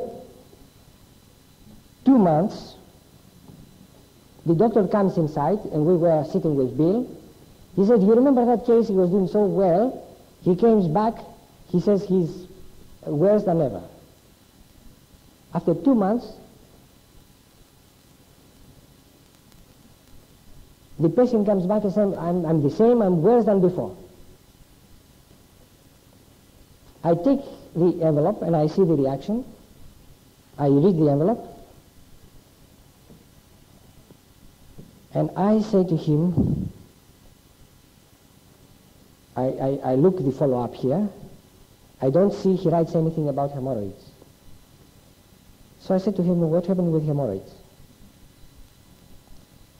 He says, he didn't mention anything about hemorrhoids this time. So I said to the doctor that I am sure this man, he has used an ointment in suppressing hemorrhoids, and suppressed the hemorrhoids. He says, now that you are telling me, yes, I remember, he told me that he used something. I said, what he used, it was cortisone.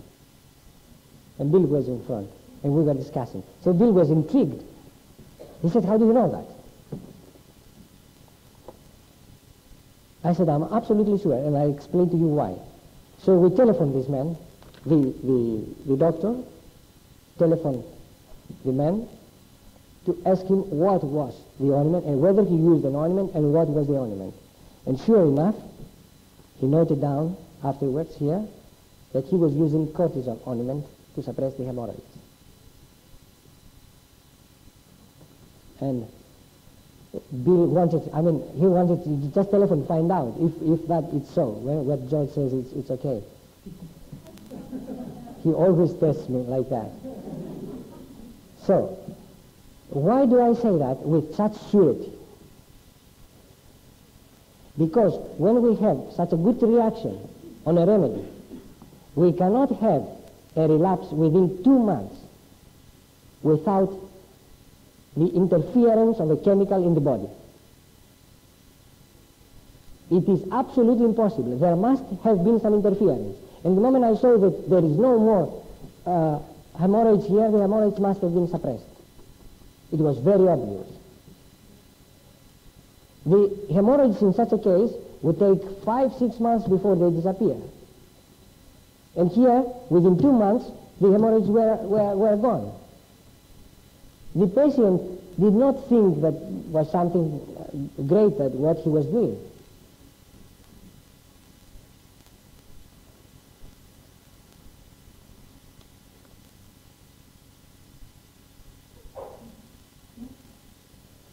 Anyhow, I don't want to tell you too much, but it says here again, he has bloatedness, he has much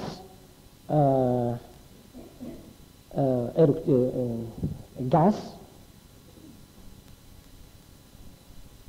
but now he has a skin eruption as well.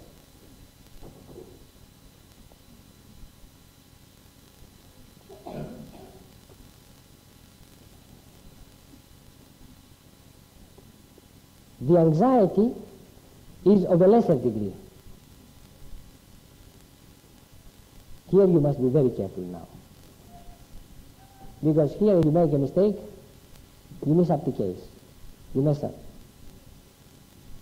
He has great itching on his legs, on his toes,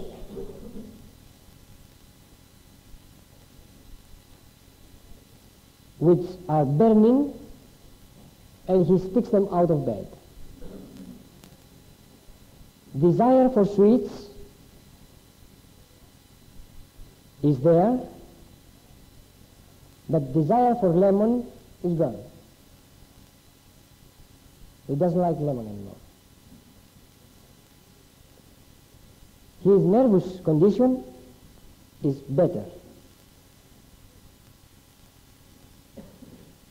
What was the remedy that was prescribed? Sulfur. Very good. Huh? What is?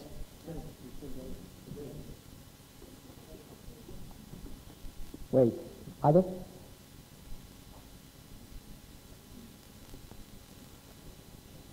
Since we have a relapse, he says I'm the same, I'm almost the same, not almost the same, I'm worse than before.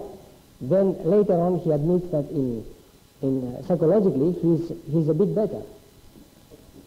He has tremendous turmoil with his abdominal pains and the colitis. The colitis as bad as before and worse. Do you think that if we wait, this can go back by itself? It's doubtful. Of course, I don't know what would have done, what it would have happened if we had waited. But seeing now that we have a skin eruption out, seeing that in spite of this skin eruption we have the great turmoil and the colitis, which is worse than before, and we believe that it is worse than before because the mental and emotional, which has been better, have been forced into the abdomen. There was a time that it was in the lower part of the intestines. Now he brought it back, and there is a lot of suffering. Yet we have the pixaros sulfur. So we have to prescribe sulfur in this case in order to help further the progress of this case.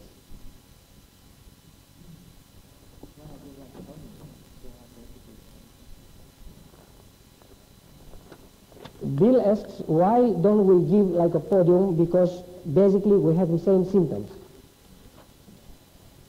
Basically we have, but in details we do not. Especially the desire for lemon. Sulfur has an aversion to lemon and to sour things. Again, we see the sulfur element in the eruption, the heat fit, which has become prominent. The lycopodium can have burning of the soul, burning of the soul, not of the whole leg.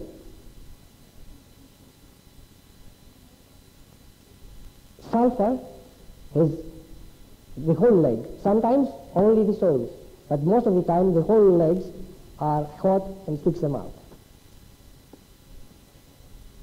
So for these little changes, and because of the eruption and the peculiarity of the eruption, we could prescribe sulfur. Yes. How do you feel? I know in the past, sulfur doesn't follow lactose and the sulfur and bacterial lactose style. How do you feel? Well, you say sulfur, calcarea, lycopodium. But if you continue, you say lycopodium, sulfur, calcarea, lycopodium, sulfur. So it was lycopodium, sulfur. It doesn't violate that even, in this case. But we can violate sometimes these things, and we experiment. I may be able tomorrow to show you I must remember the case, actually, Korea case, which I had spoiled due to that, what you say now. Huh? Yeah. So I think we can have some questions. Bill can take up the questions, I think. Hmm?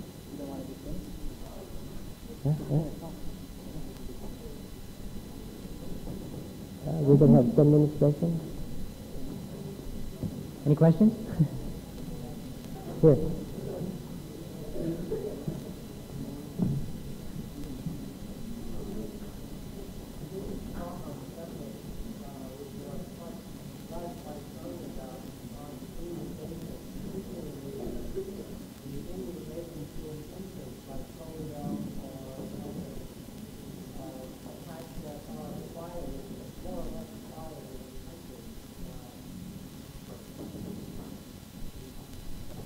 Immunizations are more or less required. What do you think about that? If it is required in our country to have polio immunization? No, yes. No. That's the situation here. What do you say about that? But they must have it. Once there is a government regulation that you have to have a particular immunization at this stage of development of things, we have to abide with the decision of the government. Well, they don't throw you in I'm jail. not There's here. ways around it. You can have a doctor sign it off, and say it's against health. But they are not here to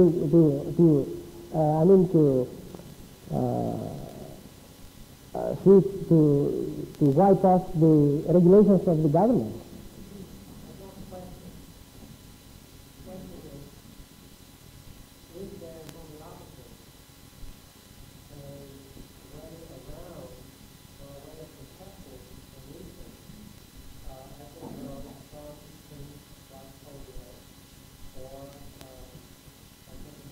Smallpox. Yes. No. No, there is no.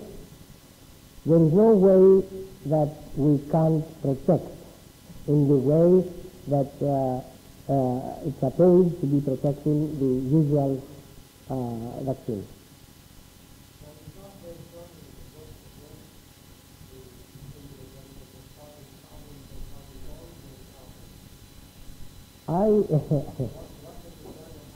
Yeah. You see, this is my understanding of immunization, and I give this understanding. That does not mean that I have the power or the intention to change at this moment the regulations or any regulations or any understanding that there is concerning immunization. I give some thoughts, some ideas about it for the scientists to think about and to research about. And the problem of immunization, of course, could be discussed by the specialists, and if they would like to call me to quote my ideas, I will do so, but I cannot advise anybody not to take an immunization. What I know about immunization is that many times I have seen children that they came to us with a neurological disorder after a polio vaccine. We know also that we had cases which relapsed after a smallpox vaccination that was taken in Athens in the whole of Greece at the year of 72 or 73. There was a kind of epidemic. So the government people especially, they had to be vaccinated. They could not avoid it. And there were several cases of ours that relapsed immediately after the vaccination, the smallpox vaccination, which shows me how much disturbed, how much that disturbance was in their body. So I had to assume, not from this incident only, but for the whole history of homeopathy, that immunization works in the way I explain it in the book. This is my personal view, and it is valid as a personal view so far. Please. Neil.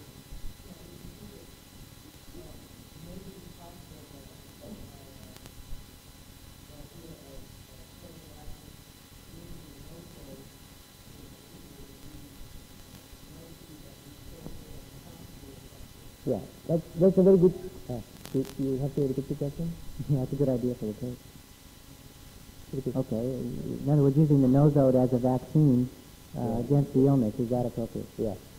This is a good idea, an idea that could be researched upon, because by using the nosode, we create a prison repeatedly.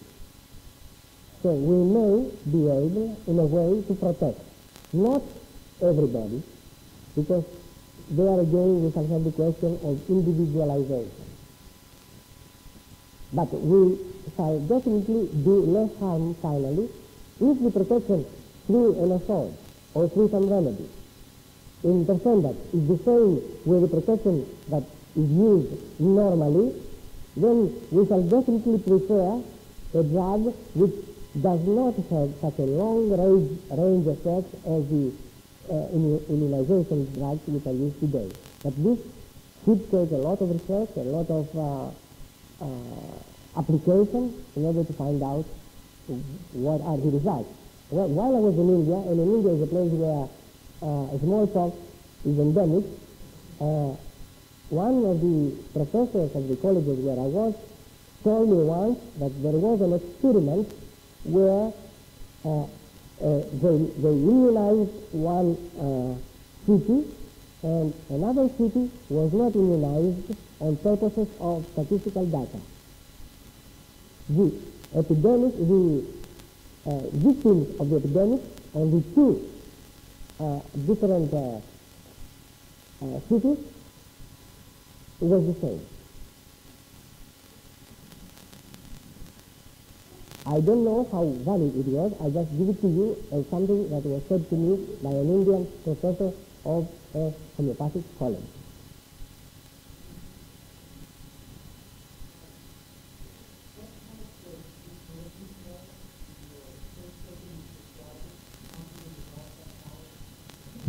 That's a very good question. You mean to say that intuition does play a role, and how can you develop that quality? Yeah, what role does it play?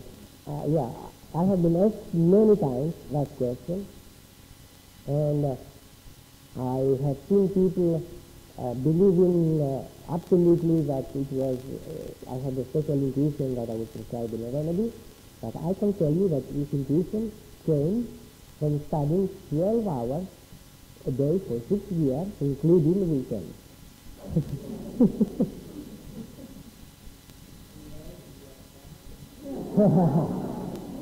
Very good question.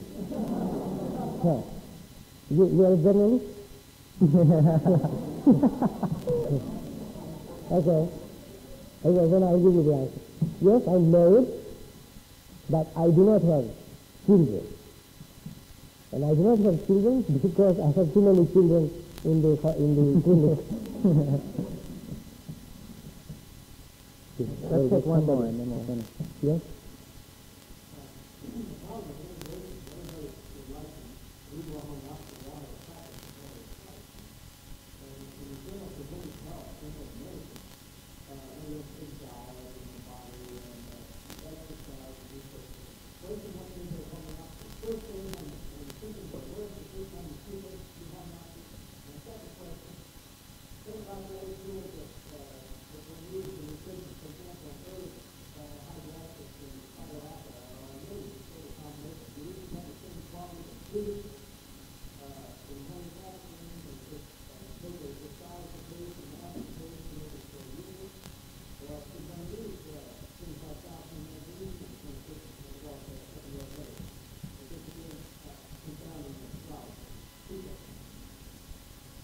I guess the way to ask that is,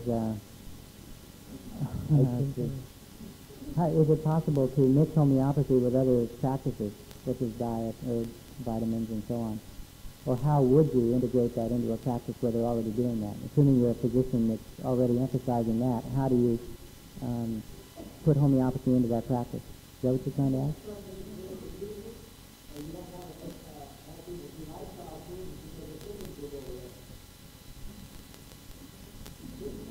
Yeah, in other words, if you suppress their natural tendencies by unnatural methods, how much does that change the homeopathic case?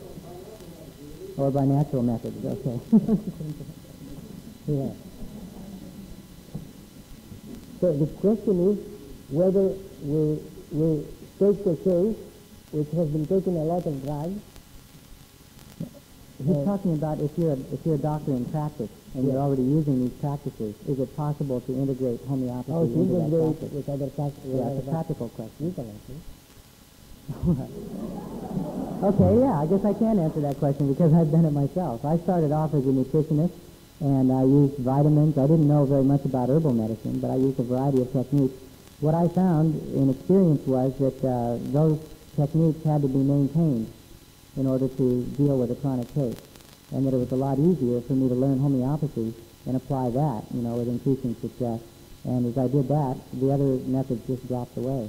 But it's also true that if you try to mix therapies like that, you can interfere with the homeopathic picture and interfere with the homeopathic remedy. Do you want to add to that? Yes, okay. So, everybody ready to sleep? I am. No? Okay, we'll take one more, I guess, since I coined it already.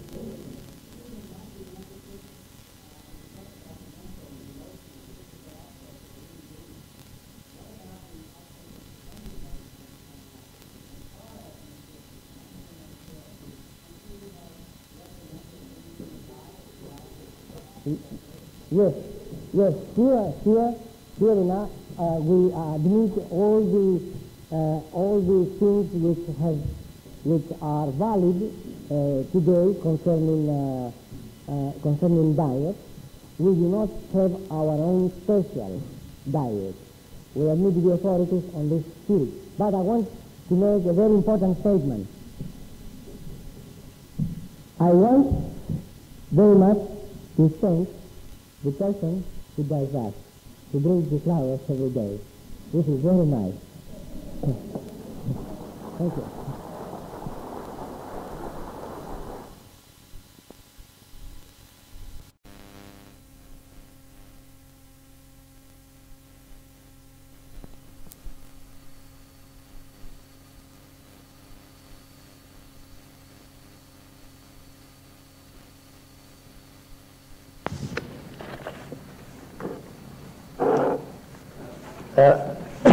This is our last session, and before I start, I would like to make a point which maybe has not understood so far.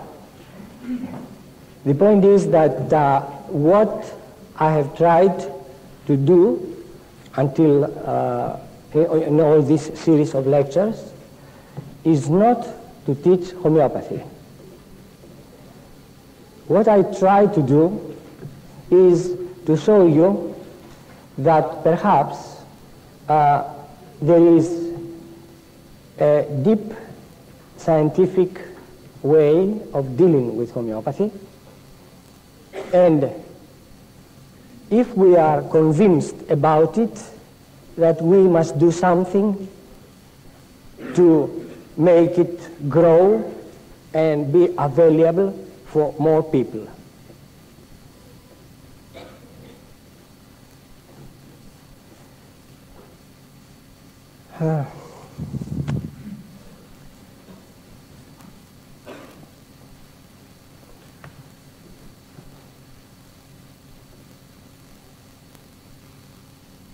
There is a big problem when in homeopathy we get cases which we call complicated cases. And I would like to speak briefly about these.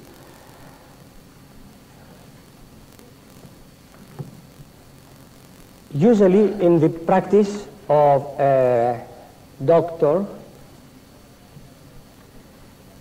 we have cases that have been complicated by allopathic medicine and cases that have been complicated by homeopathic medicines. Personally, I would prefer to handle and to see a case which has been complicated by allopathic medicine than by homeopathic.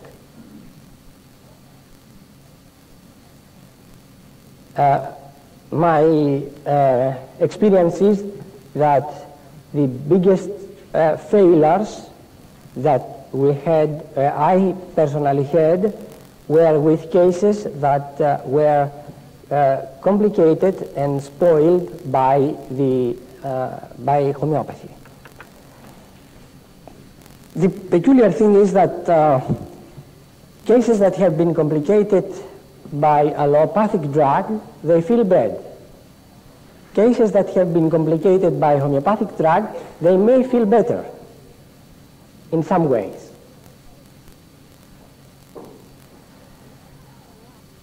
But allopathic drugs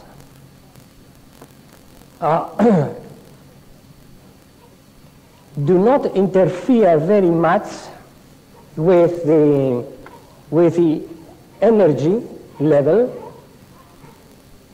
but mostly with the physical body, with the chemical level of the body. And once they are discontinued, the person returns quite readily to its natural state of disease.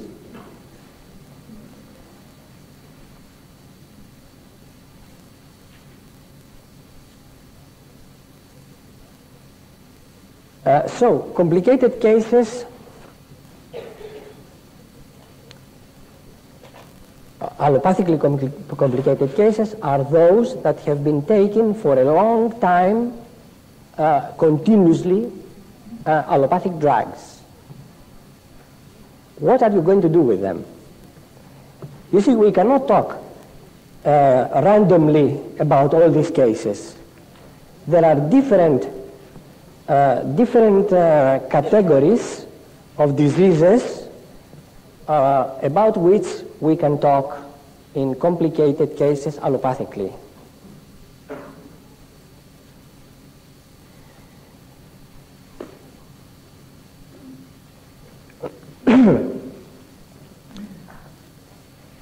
I shall take some examples to tell you what I mean.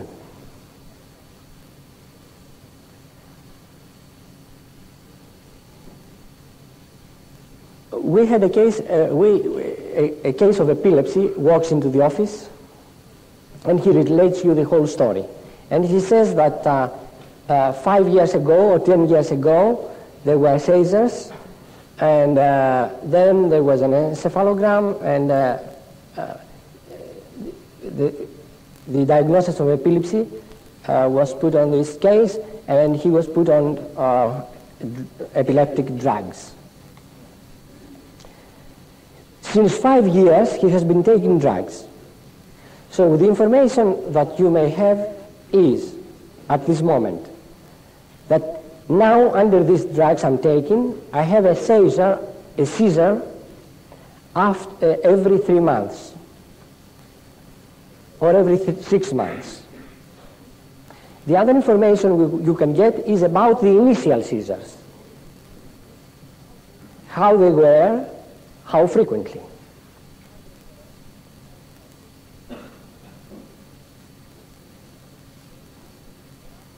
So the information that is given at the moment of consultation the patient is not reliable for prescribing, because it is masked by the allopathic drug. The information that he is given before starting taking the drug is not also reliable, because in all these years we do not know the changes that have taken place in the body and how the defense mechanism, if it's left alone, would react at that moment. So you have a case which is hopeless. You cannot prescribe on present symptoms. You cannot prescribe on symptoms that the patient remembers had 10 years ago. So what are you going to do? This is going to be what we call a complicated case. In that particular instance of epilepsy,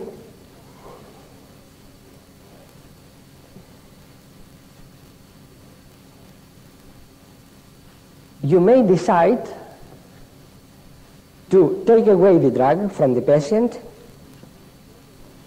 and see what happens.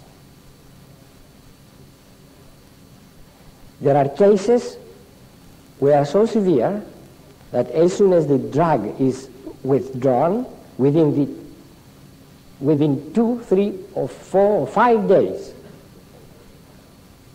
the defense mechanism will come in full force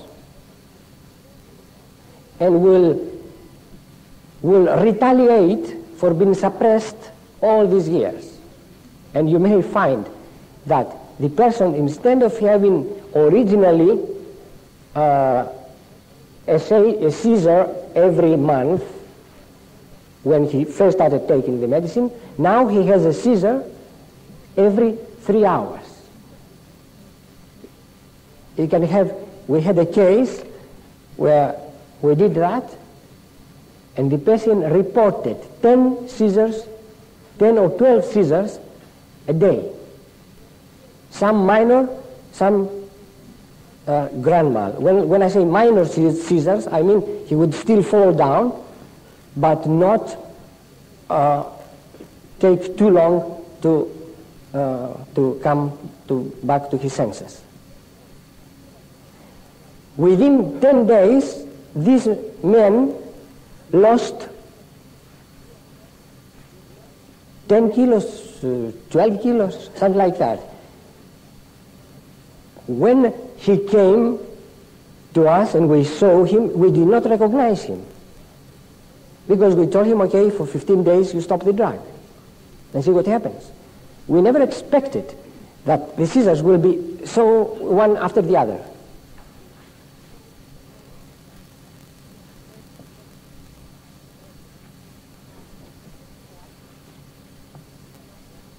So in this case, we took that chance and we saw the remedy, and we prescribed, in this case, an natrum muriaticum, 10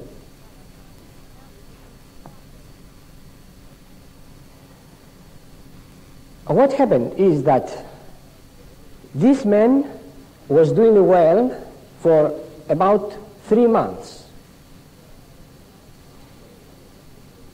And he was very excited. He thought that was great. And his morale was back, and everything was fine, and he was praising us, and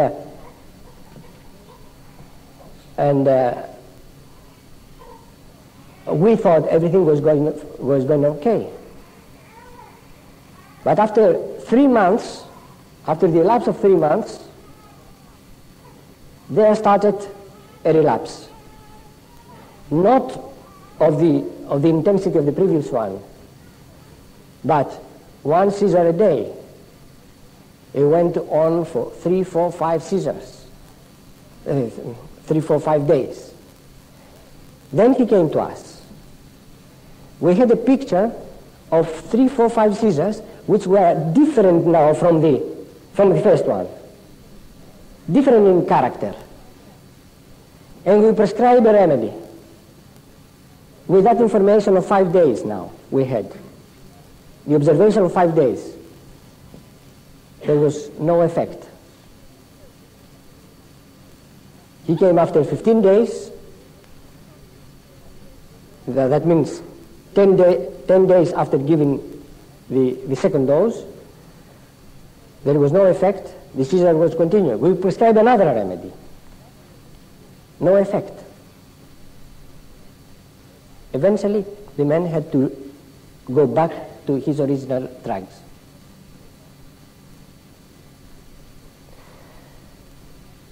So, such cases are very difficult to handle, and they need a lot of skill and knowledge on the part of the homeopath.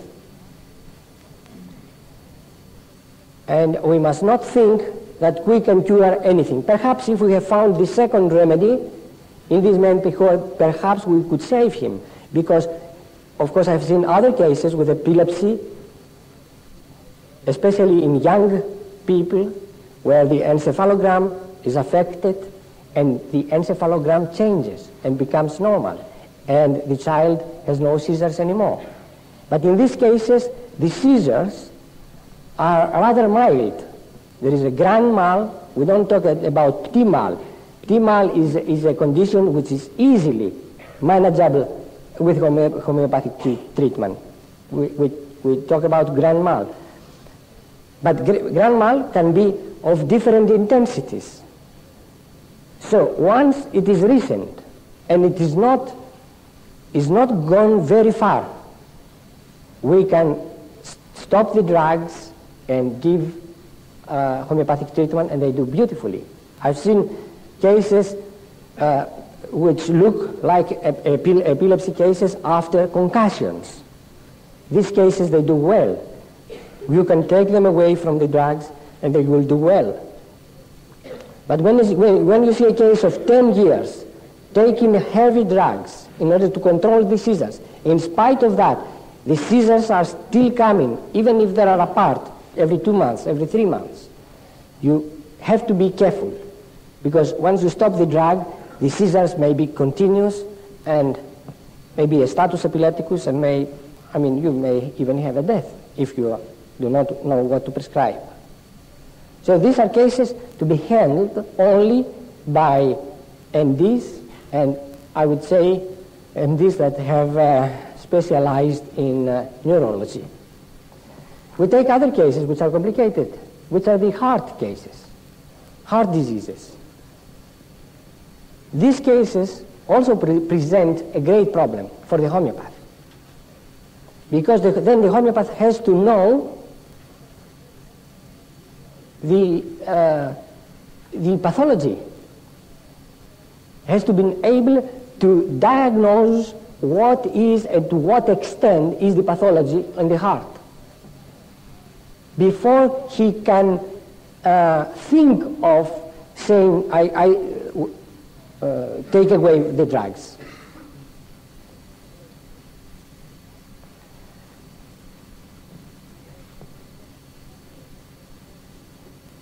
In such cases, cases that they take drugs that dilate the vessels for a long time, do not withdraw the drugs from one day to the other. Because you can never know the reaction of the organism and whether you will have a heart infarct within a few days after you have withdrawn the allopathic drugs. So in such cases where there is not very deep pathology, you can enter with homeopathy, and together with the drugs, if you can see a picture of the remedy, and if you see improvement, subjective, the patient says my pains are better, etc., and the electrocardiogram is also better, then it is eligible to say reduce the drugs or take away the drugs. Homeopathy can do fantastic things that they want believe, the people they won't believe. But as homeopaths, if we make a fatal mistake, it will expose homeopathy.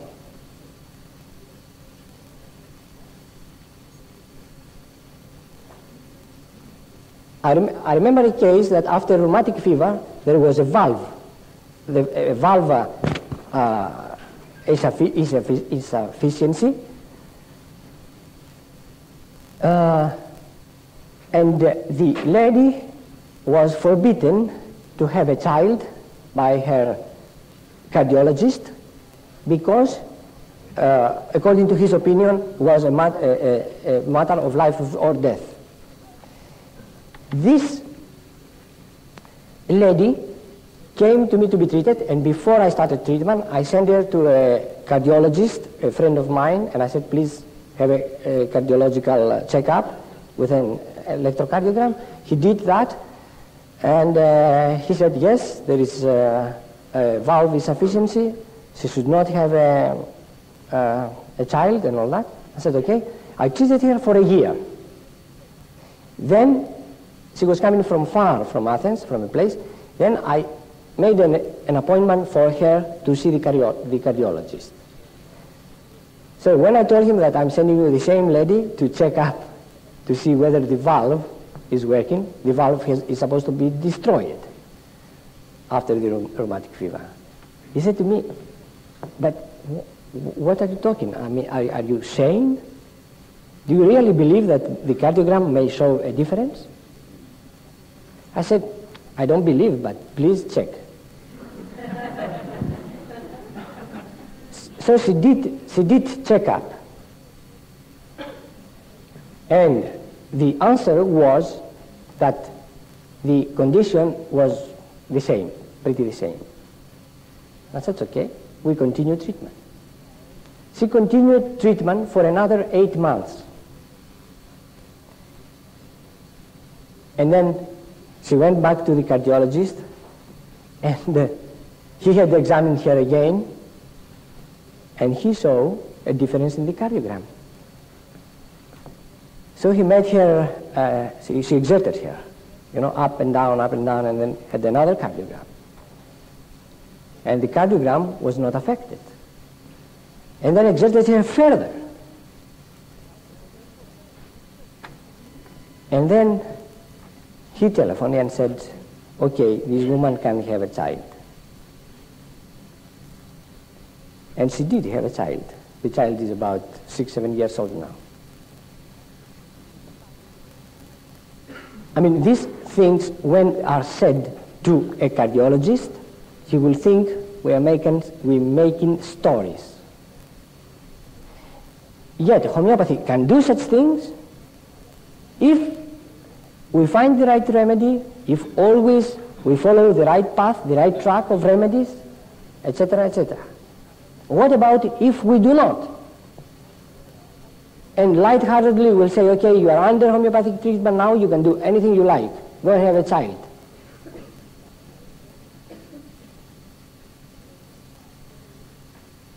So these are cases that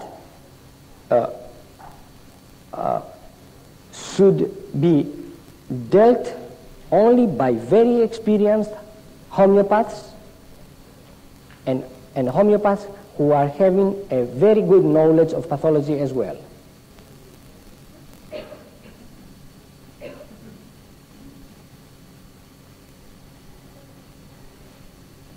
The third group of people which present great trouble is the psychotic people. Now usually these people, they come with a lot of drugs. If you see somebody who is taking these drugs from the age of 15, 16 or 17, and comes to you when he's 35, and he's taking a lot of these drugs, and he has been diagnosed as a schizophrenic, do not take such a case. It's hopeless. It's hopeless for many reasons.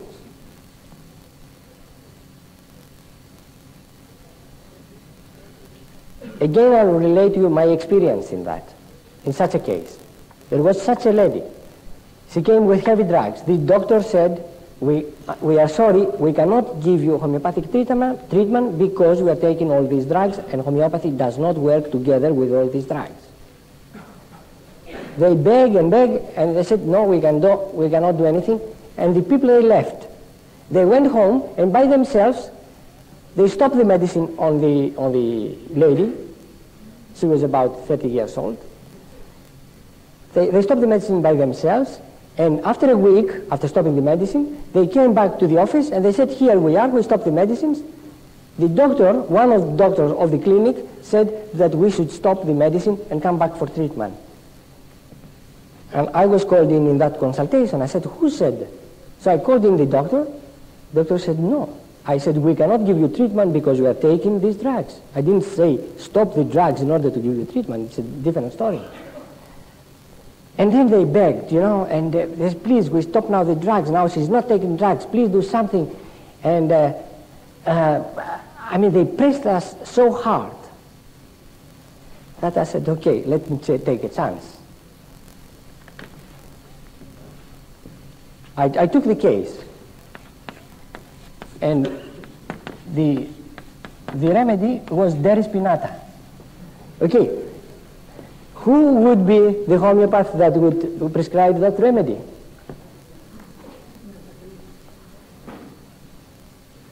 She took that remedy and she had a tremendous aggravation the next 2 days.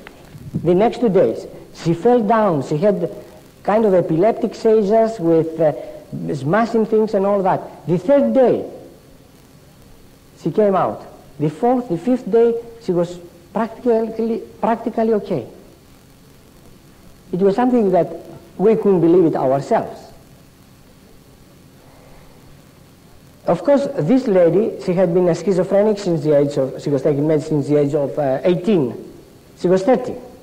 And 6 months had elapsed with 1 dose of derispinata 30.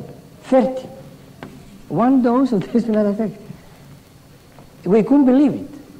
6 months without having a sign of her symptoms and feeling quite well. And no other medicine. Now, of course, she was a lady that never had a contact with any man. So, since she felt better and all that, she developed a love affair for the first time in her life. For the first time in her life, went out with somebody, and you know how it is. This somebody went 1, 2, 3 times, then 4 times says goodbye. I mean, she was so attached, and the stress she had brought back a relapse. Brought back a relapse. We repeated derispinata. No effect. We waited 5 days, 6 days, 10 days, nothing. In the meantime, she was getting worse. Then we gave veratrum album, we gave another remedy, a 4th remedy. No effect. The result was that she had to take allopathic drugs again, largactil. I don't know if you have this kind of drug, you know, it's a heavy drug, but with almost 1/5 of the amount she was taking before. She was brought back. That means derispinata had worked and had done a lot of work for her. And she was able to come back with much less medicines that she was taking before. But the fact that she had a relapse, for the parents, it was a sign that homeopathy could do nothing for her. And she didn't come back. But during the time of the crisis, we spent a lot of energy and a lot of anxiety and a lot of of turmoil to see that the case will do well.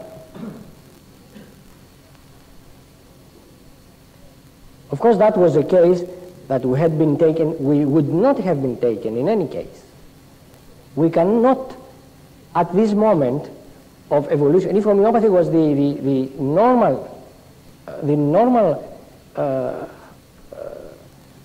therapeutic system, of course we could try and treat such cases, as heavy as they may be. But she was 15 years, for 13 years, she was schizophrenic. And once she had a relapse, they wanted, within 5 days, she should be okay with homeopathy.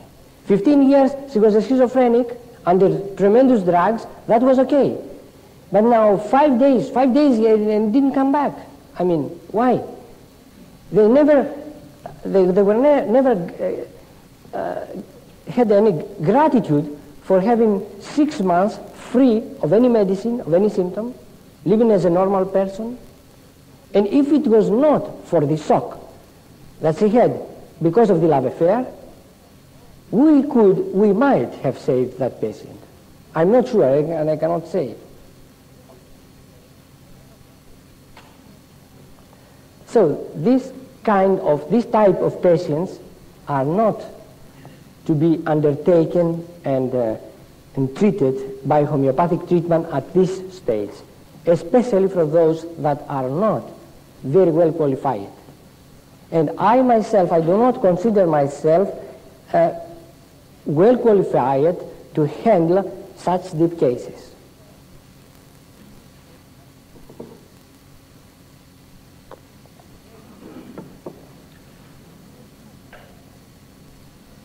Another difficult case that you will meet is the infantile diabetes.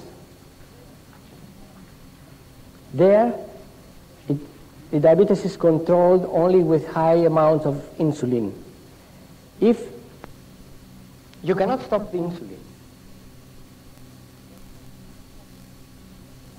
and the insulin perhaps will not interfere with homeopathic treatment, there you may start homeopathic treatment together with insulin. But there is a possibility that once we give the homeopathic remedy, within the second, the third, or the fourth day, very quickly,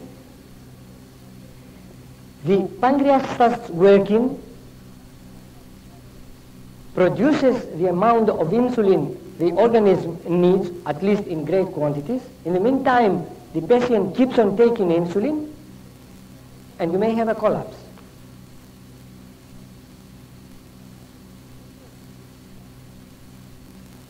Therefore, if you start such a case, then you have to have every day checking the level of sugar in urine and blood to see that the remedy is working or to see that the remedy is not working.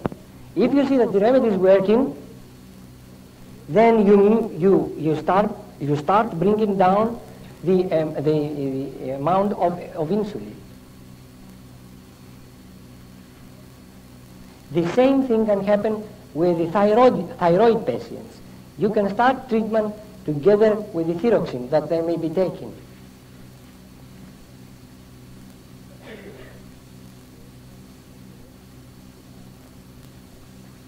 But once the symptoms are minimized, then the amount of thyroxine should be also minimized. Of course, in case that the thyroid is completely gone and the person takes thyroxine, you cannot replace the thyroxine with a homeopathic remedy, in case you have a complete thyrectomy.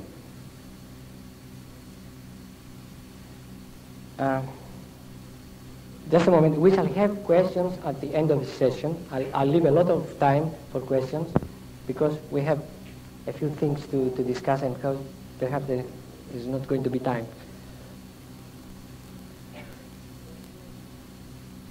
Now, I cannot go into more details about allopathic complicated cases. This is just an idea. And now I shall go into homeopathically complicated cases. What are you going to do when you have a case where he comes there and he gives you a picture of 5 drugs? This is what happens usually. You see 5 different drugs at the same time indicated. In these cases, you have 2 options. The one is to go back with the patient to make him remember his symptomatology before starting homeopathic treatment. If he can give you a good picture of his symptomatology, you may be able to spot the initial remedy, then prescribe that. The other possibility is to ask the file of the case from the doctor that he took first the case, the first doctor who took the case. And then you go and study that file, that very first report. There you may find the indicated remedy and you may give it and it may work. Of course, there is another possibility, which is in order to antidote all this treatment, you supplement it with allopathic drugs. If you are a medical doctor, you can prescribe any drug you like. You can prescribe allopathic drugs for a certain time to relieve him, whatever it is the ailment. If it is emotional trouble, you give psychotropic drugs, or if it is the drug is, it's the stomach, which is, you give painkillers and all that. This course of palliative treatment that you may give for 1 month or 2 months or 3 months, it may bring back the original picture of the patient. Then stop the allopathic drugs, wait for 20 days, if that is possible under the circumstances, and then you may have the original picture back.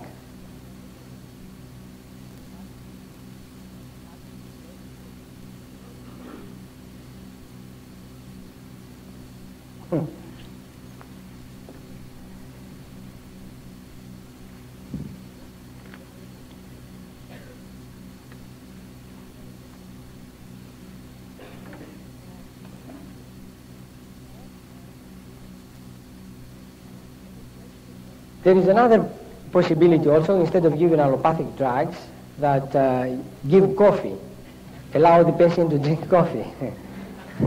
Yeah, but this is not going to work in all cases, because coffee is going to take very long time and too much quantity in order to bring back really a relapse.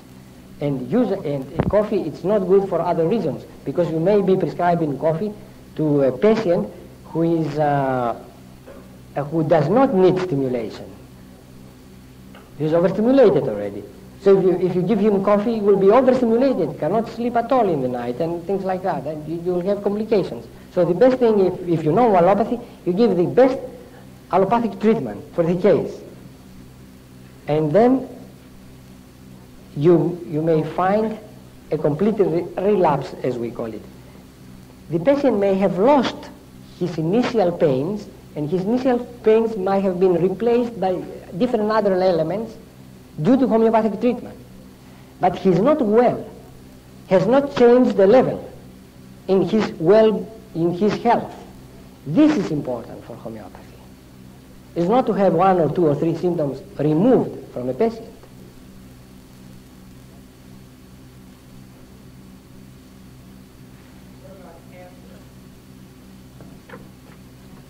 Camphor is too weak, to smell camphor, because you cannot drink camphor. To smell camphor, it's a too weak antidote for such cases.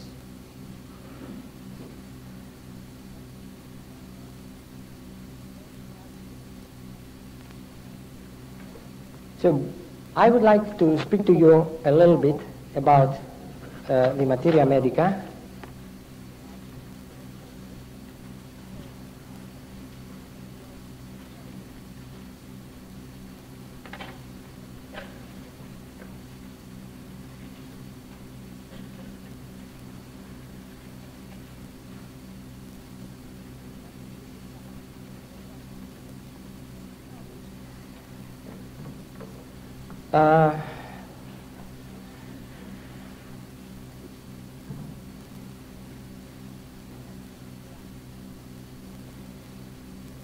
In my first years of studying, and also in the homeopathic colleges, the usual complaint from all students was that the materia medica was a mass of information put together that nobody could make head or tails.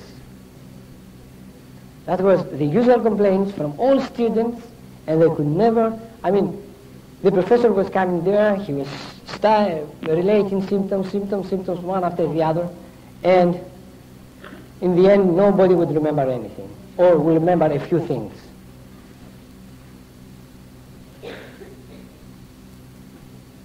After all these years of studying and seeing the patients and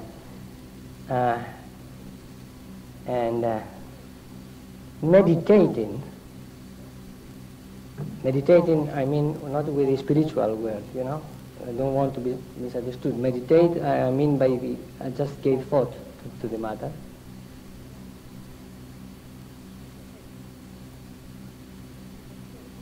The idea dawned upon me that, first of all, for every remedy, we have different stages.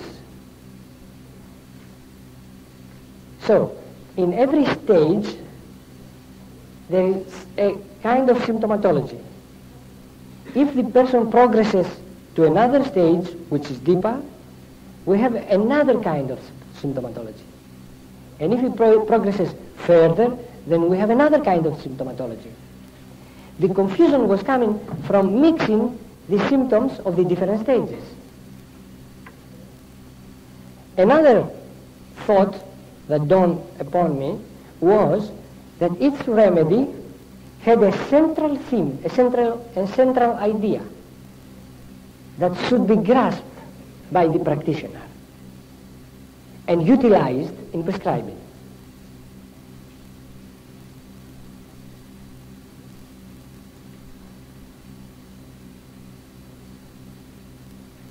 If such an idea would be really grasped for every remedy, then we can have in mind the idea, and around this idea build up the whole of symptomatology. And then we may find that we are able then to remember the symptomatology for its remedy and to remember the essence of symptomatology. I would like to take a few examples to show you what I mean.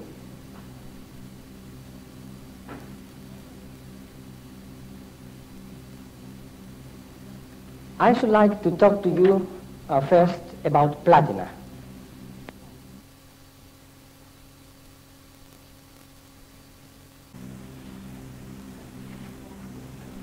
Platina.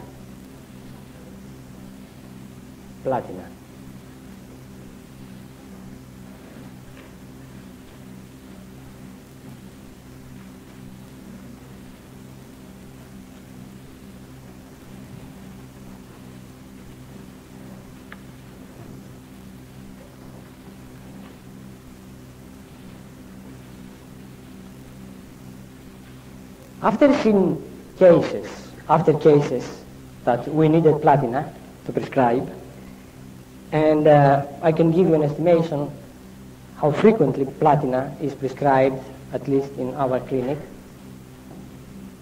I may say, it's just an estimation, 1 in 200 or 300.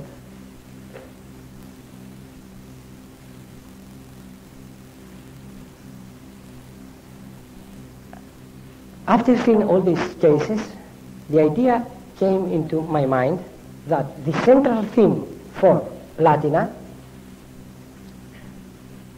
could be expressed as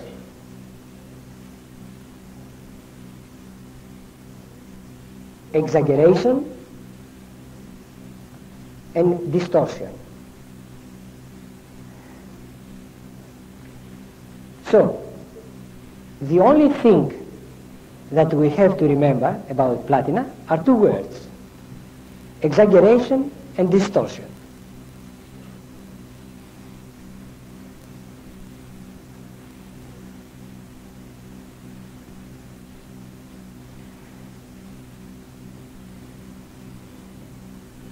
Another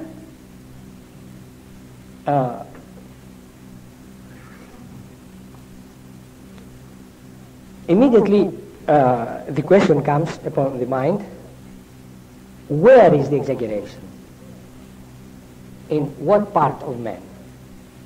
And where the distortion?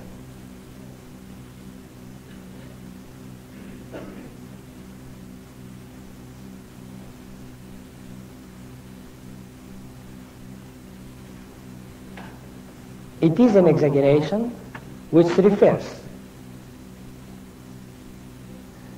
to the ego of the human being, and usually when we talk about Platina, we are talking about a woman. It's more frequently indicated in women. So the exaggeration is on the ego. And that exaggeration is interchanged with the sexual energy. So in Platina we have exaggeration and distortion with two polarities: ego and sexual energy.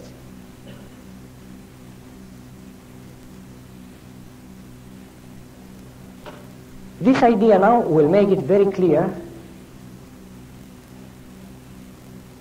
for us to recognize a Platina case. In a child,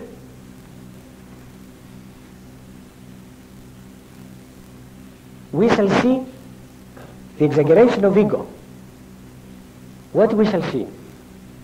The child is too proud of her attainments, of her abilities to be able to do things.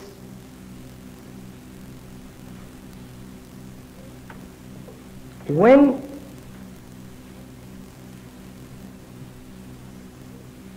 she passes puberty and there is an awakening of the sexual energy,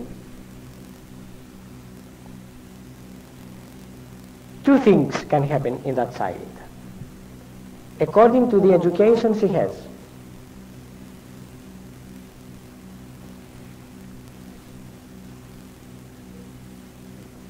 There will be an awakening of sexual energy which will be great.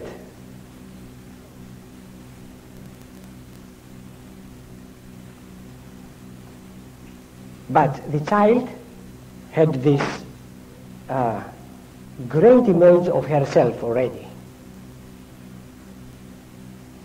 So within the child already we shall see a pulling force. I mean, I am this and that, and I can do anything and all that, and suddenly there is an awakening of sexual energy that demands something which is absolutely mundane.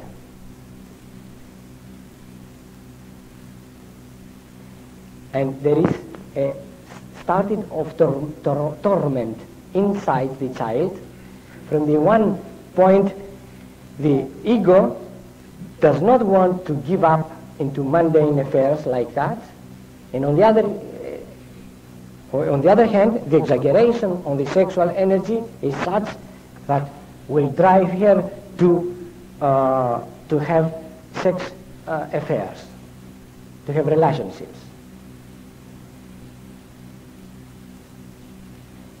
Such children are usually sensitive. And because of that prominence of their ego, they see things in an idealistic way, usually. But the first relationship which they have is not fulfilling, because the sexual demand is not met by the partner, and there is a frustration.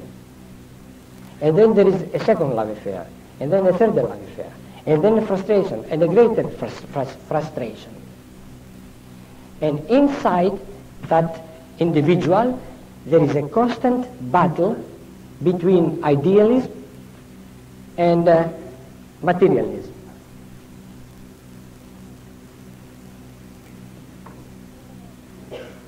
Remember now the idea of exaggeration and distortion. A Platina case, we're talking about pathology now.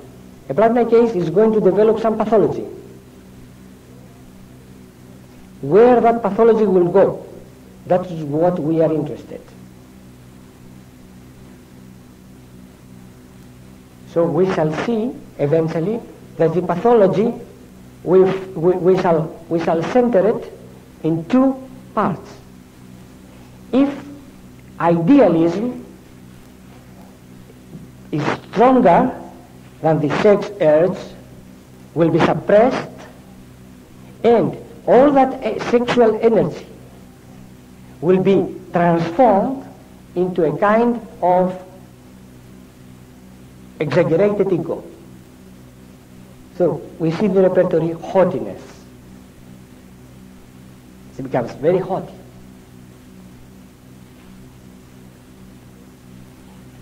In the books it says Platina is a remedy for nymphomania.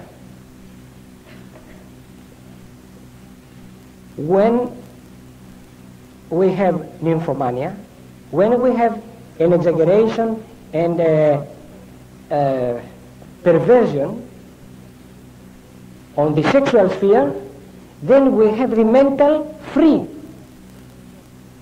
from the symptoms of Platina. We do not have, in such persons who indulge into sex practices which are much more demanding than usual demands, we do not see the perversion in the mental sphere.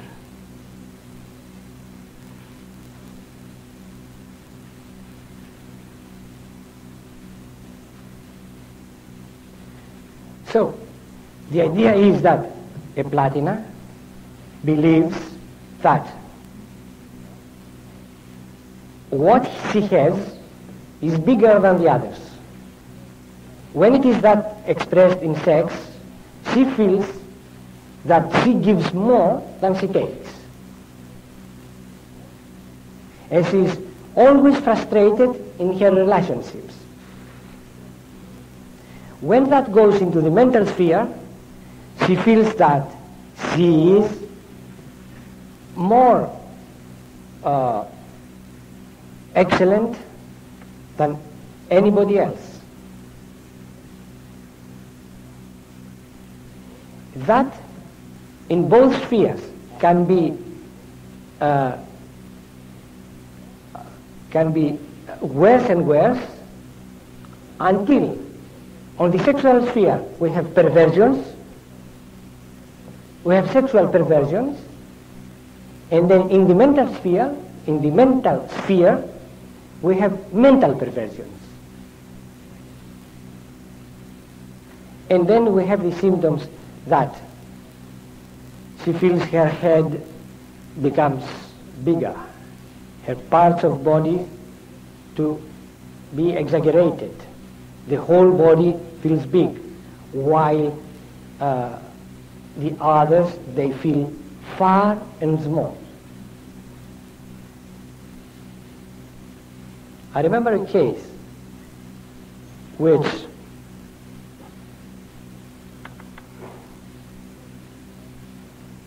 for which she had a lot of fears, fear of the dark, fear of being alone, fear of thunderstorms and all that. And it was prescribed phosphorus.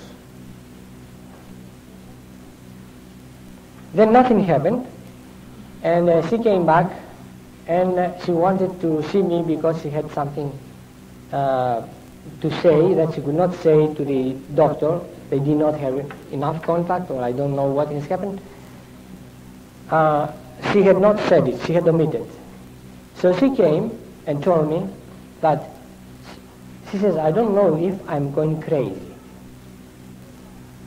But what happens is that a few days ago, I was in a hill. No, I was in a hill. A few days ago, I was out in the street, and I was looking on the trolley buses, big buses, and I felt as if I was on a hill, and I was looking down on the buses. It's so far.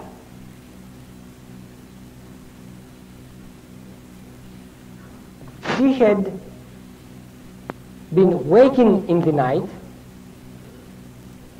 and she had all kinds of pervert feelings about the furniture. That the furniture took another image than what it was, and that she found herself in a strange place.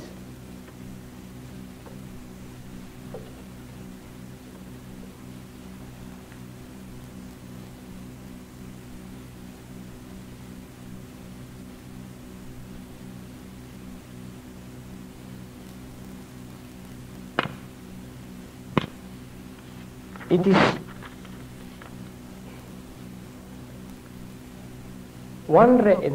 platina is one remedy that is considered to be a very sensual remedy. I have noticed that such individuals, they have thick lips. It is strange, but it's a physical symptom, and lips being an expression of sensuality in a way or another. But the most strange thing is that in this area, it's that they usually have their affections. And in the repertoire it says numbness around the lips.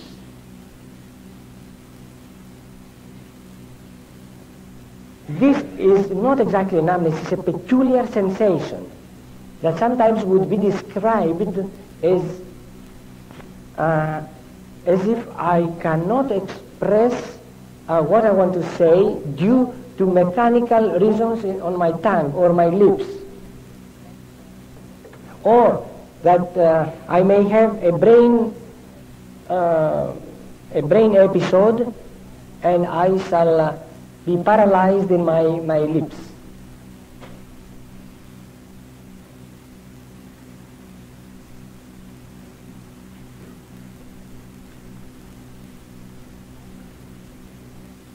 Platina would be indicated, of course, in children which in their puberty they are in the habit of masturbation without knowing what they are doing.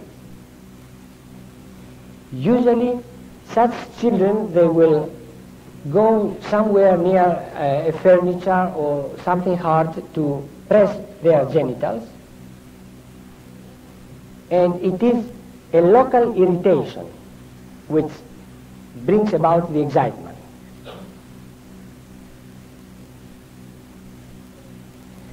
This is different from oreganon, which we see rather as a hormonal dysfunction. Oreganon children can be a child of 3 or 4 years old. That she has tremendous sexual urge, which is in a way deeper than platina.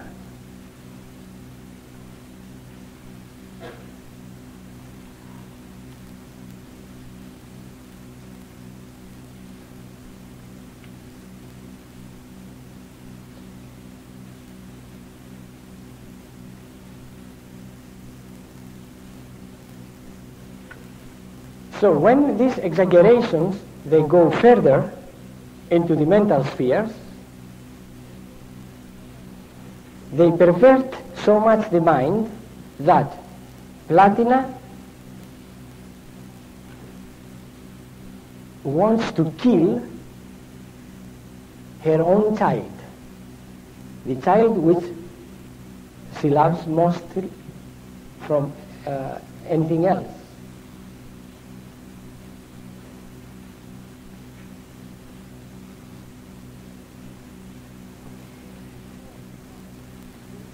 Before now she goes into such stages, there are stages where she passes like grief, depression, and some kind of tendency to suicide, but not as strong as the aurum suicidal tendency.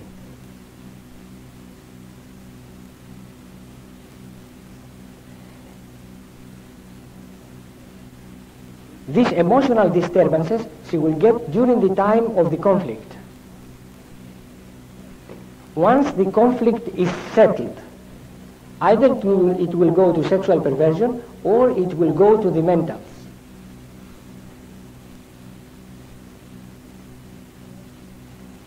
And then we have an erotic mania when she's mentally sick, or a person who claims to be from a high family.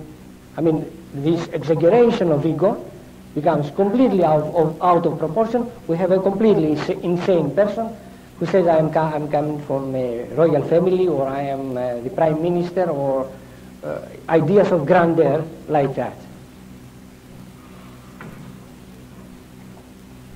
What we have to see is that idea of exaggeration and perversion, and build our idea of platina on this basis. Also remember that the two poles in platina is the mental, the ego, and the sexual sphere. Cannot get enough.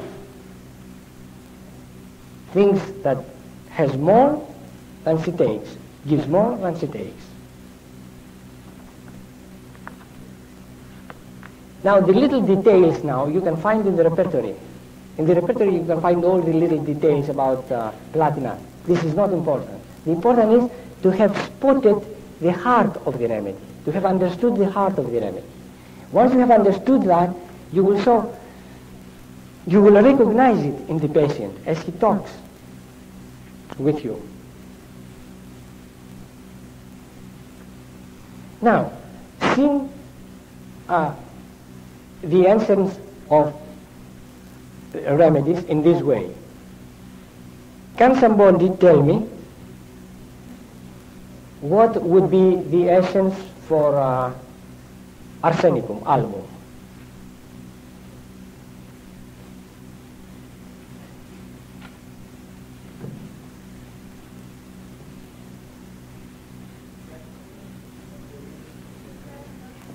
Restlessness,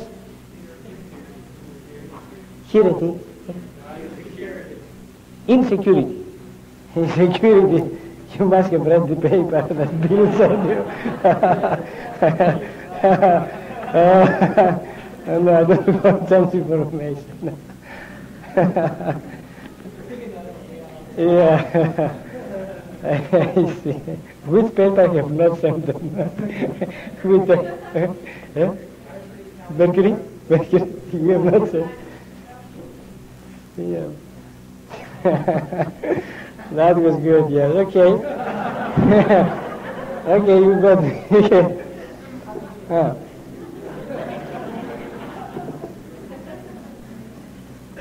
Okay, you tell me, what would be the essence of Mercury solubilis then? Mercurius solubilis.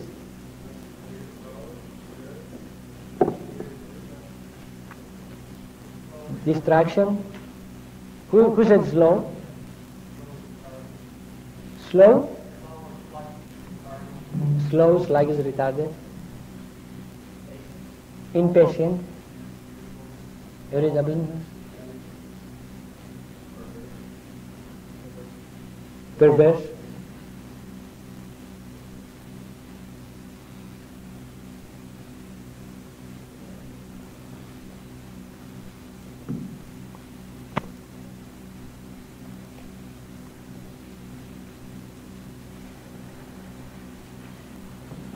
Okay. We have to find something that the whole of Mercury can revolve around this idea.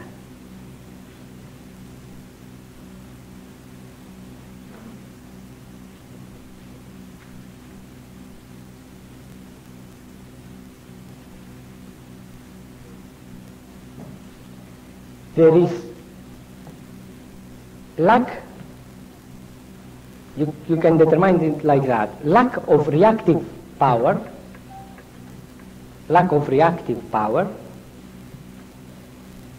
coupled with instability.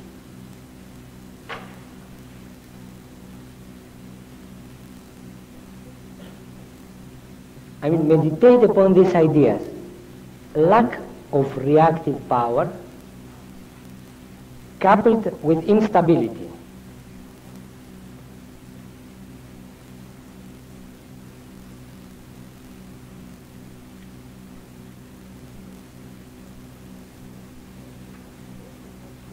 What we see, what we know about from symptoms from Mercury are symptoms like he doesn't feel well in cold weather, neither in hot weather. What does that mean? That the organism is very slow to react to the stimulus. Very slow. Until it comes to the point where has balanced itself. That means he feels cold and he puts on clothes. Then takes long time. Once he comes to balance that, immediately steps over and he feels too hot and must uncover. So you see the instability and the lack of reactive power. The organism which is healthy will react immediately. He goes out into cold weather, will raise the temperature of the body, and he will feel comfortable in the cold. Then he goes into a hot room, will lower the temperature, will feel nice in a warm room. Mercury patient is going to suffer in both situations. So he's slow to react. That is why when you get a Mercury patient, it will be very difficult to elicit symptoms from him.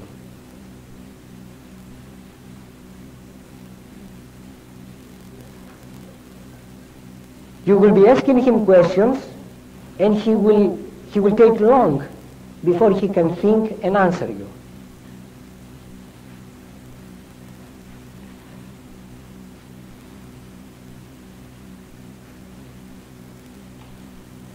And as we understand that this lack of reactive power makes him sensitive to everything.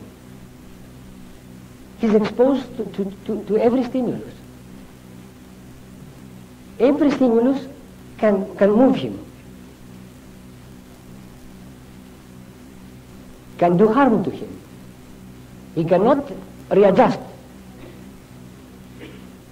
It is like like the mercury on the thermometer. You know, apply a little bit of heat or cold, and you will see immediately moves up and down. So the idea of instability and the idea of weakness in the defense mechanism.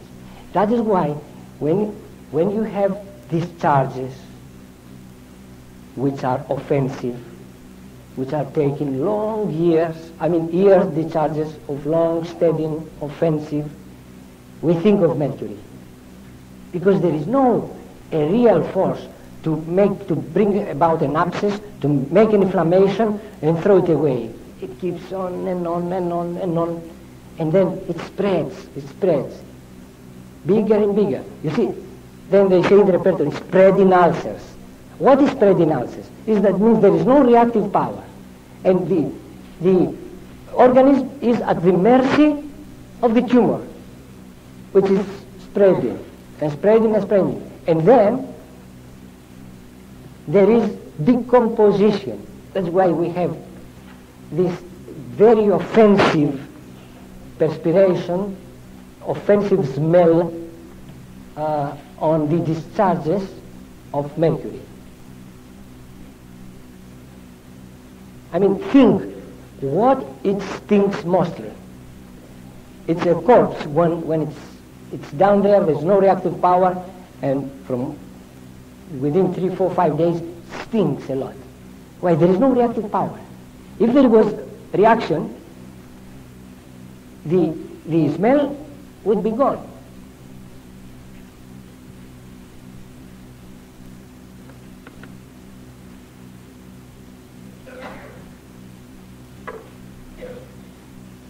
How many hours?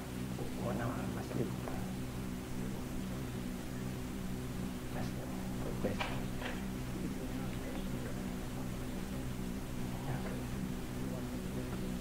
No.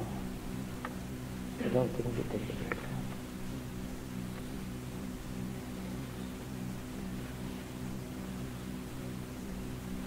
Then, in mercury again, you have a perspiration, which is something that relieves usually the individual.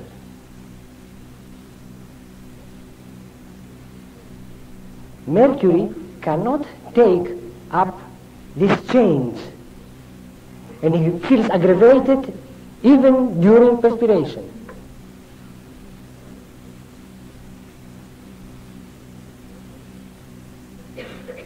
He's aggravated naturally from exertion, cannot exert itself.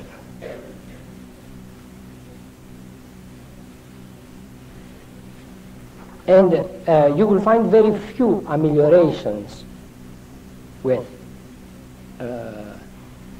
mercury. What is the biggest amelioration for mercury?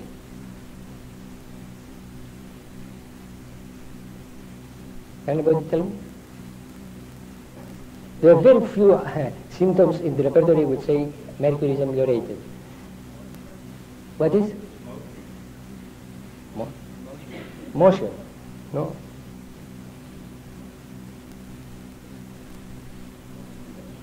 Consolation. No.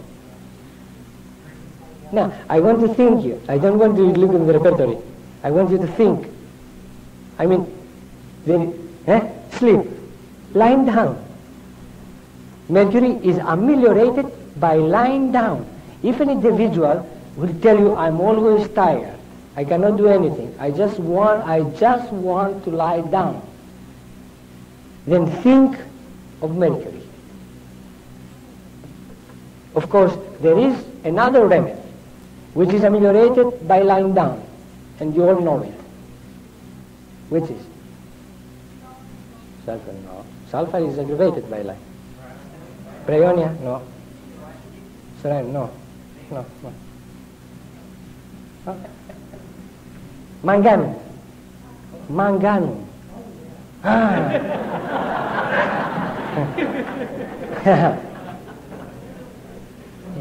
But the manganum is not ameliorated. Rather, the mercury is not ameliorated so fast as the manganum. The manganum, it is something you can't believe. She has a colic pain, tremendous. I mean, it tears into pieces. Lies down, it disappears. It's quick, the amelioration. In mercury, the amelioration is there, but it will be slow amelioration. And in mercury, he likes to lie down. In manganum, lies down in order to be ameliorated. Whether there is a cough, whether it's a kidney colic, whether it is a intestine colic, whether it is a headache, he will lie down and he will get relief. The manganum, immediately. The mercury wants to lie down because that is the position he feels his reactive powers are quite comfortable with. It doesn't have to do much work.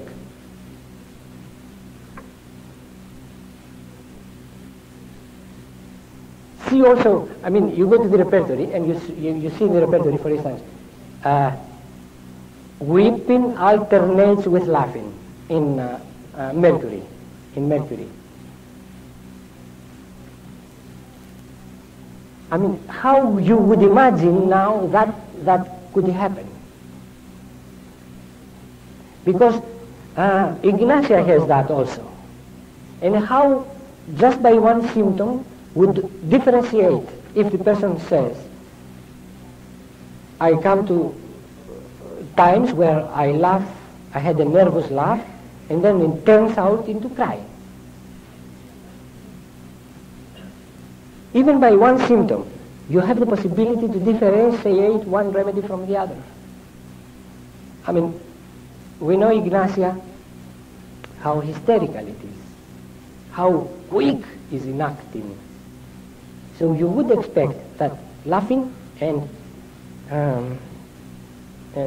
weeping in Ignatia, it is a hysterical affair where she laughs, and then suddenly breaks down into crying. This has the element of hysteria, and it is going to be a very quick affair, very quick alternation of moods. So Ignatia has alternation of moods, quick alternation of moods, and this hysteric thing. With Mercury, it's another affair altogether. Though in the rubric, it might show the same thing. With Mercury, it will be because he reaches a stage where he laughs, and it is as if his defense mechanism cannot control and cannot find equilibrium, cannot find the equilibrium nowhere, and passes on to laughing. It will be much milder, this whole process, than what will be with the Ignatia.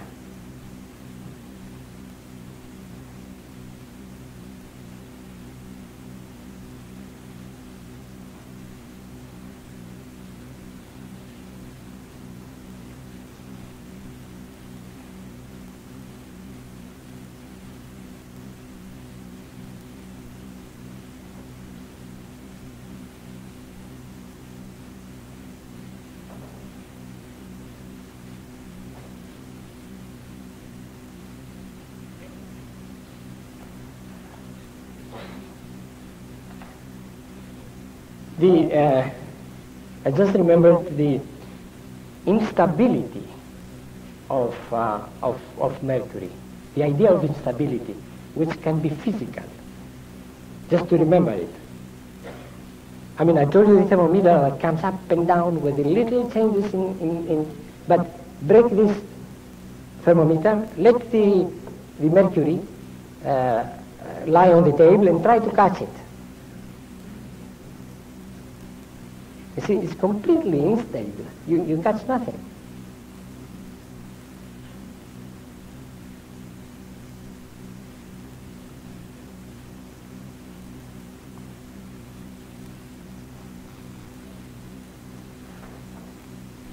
Now it is this great sensitivity to external stimulus and lack and the feeling of inability to react to the external stimulus that we'll read in the repertory another rubric which says he reaches into a stage where he feels that everybody is his enemy.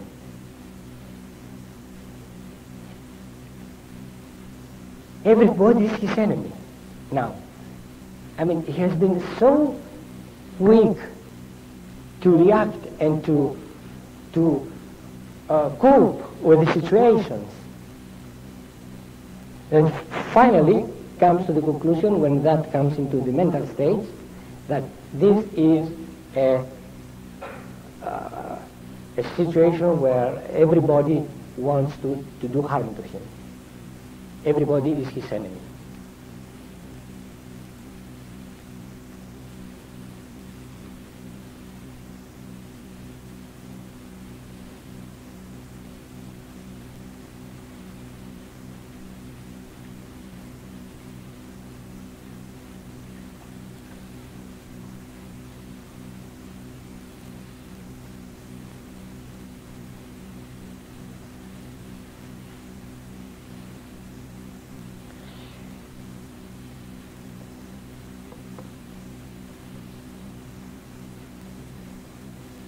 Now, the weakness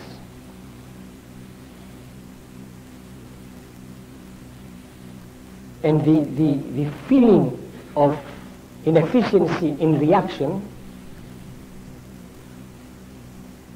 will lead him to a state where he will have impulses.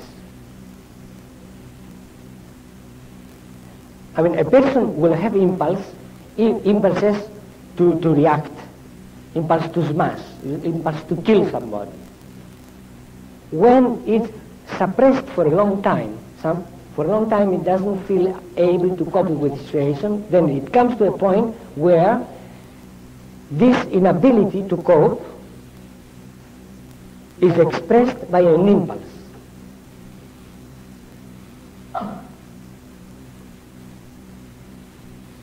So we have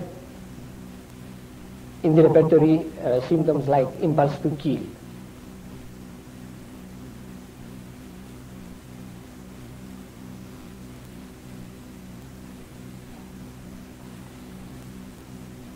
But argentum nitricum is also impulsive.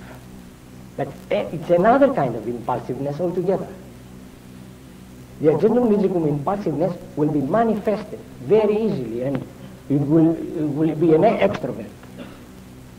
Mercury will hold inside these impulses. There is impulse, but there is little power to manifest these impulses. And therefore, it will be difficult for them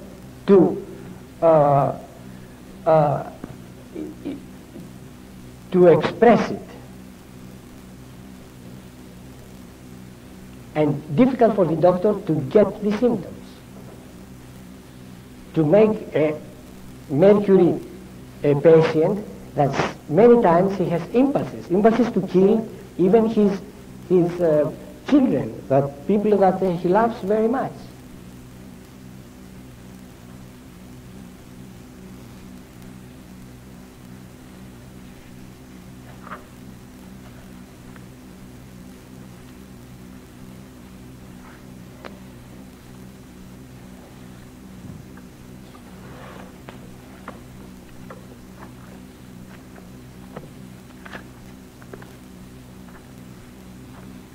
Huh?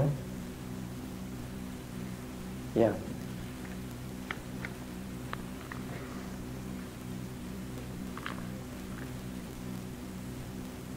Another characteristic of the instability and the lack of the power to react is the trembling, the tremors that are evident in a Mercury patient. I'm not going to teach you materia medica, but I try to give you ideas behind which you can revolve your thinking.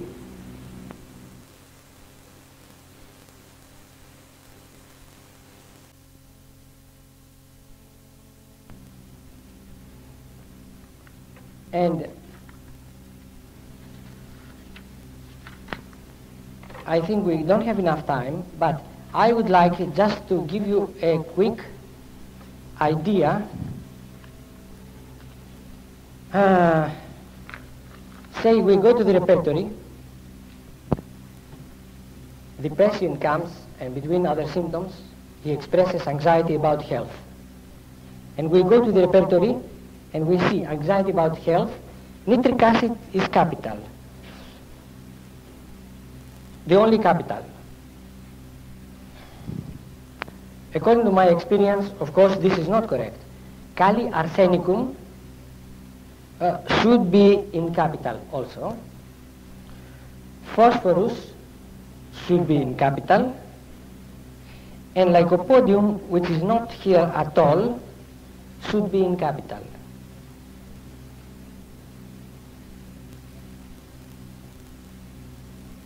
Anxiety about health is a symptom which we meet quite frequently in today's patients, and that's why we have a better knowledge than Ken had at that moment. Because as I said before, the level has gone inside into the emotional level. So that very symptom, the way that's expressed by a patient, differentiate the one remedy from another. Arsenicum also is anxiety about health. And arsenicum is only here with ordinary. It should be capital.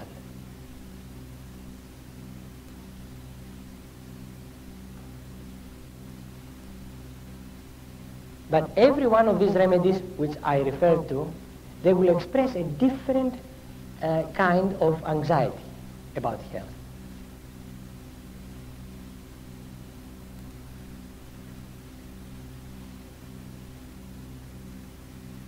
And they will act differently on this anxiety.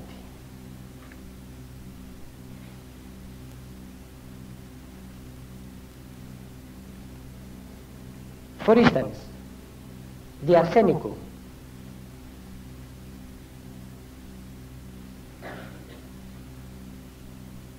He has anxiety about health, fear of cancer, fear of different diseases that they may develop, that he may pass out, and he needs at all times somebody to talk about it. And it must be somebody whom he trusts.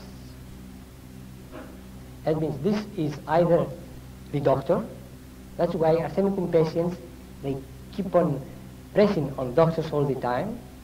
It must be the husband, if it is a wife, or it must be a person to whom they trust on their ability, that if something happens, this person is able to take them, to put them in a car and take them to the hospital, and they will be saved in this way.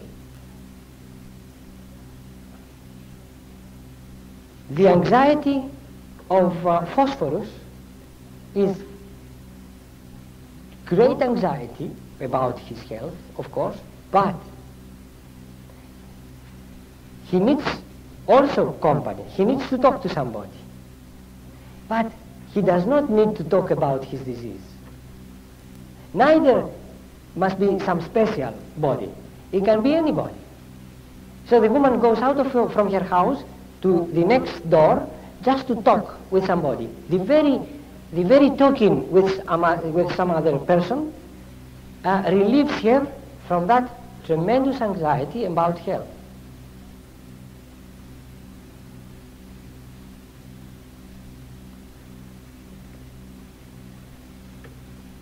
The lycopodium patient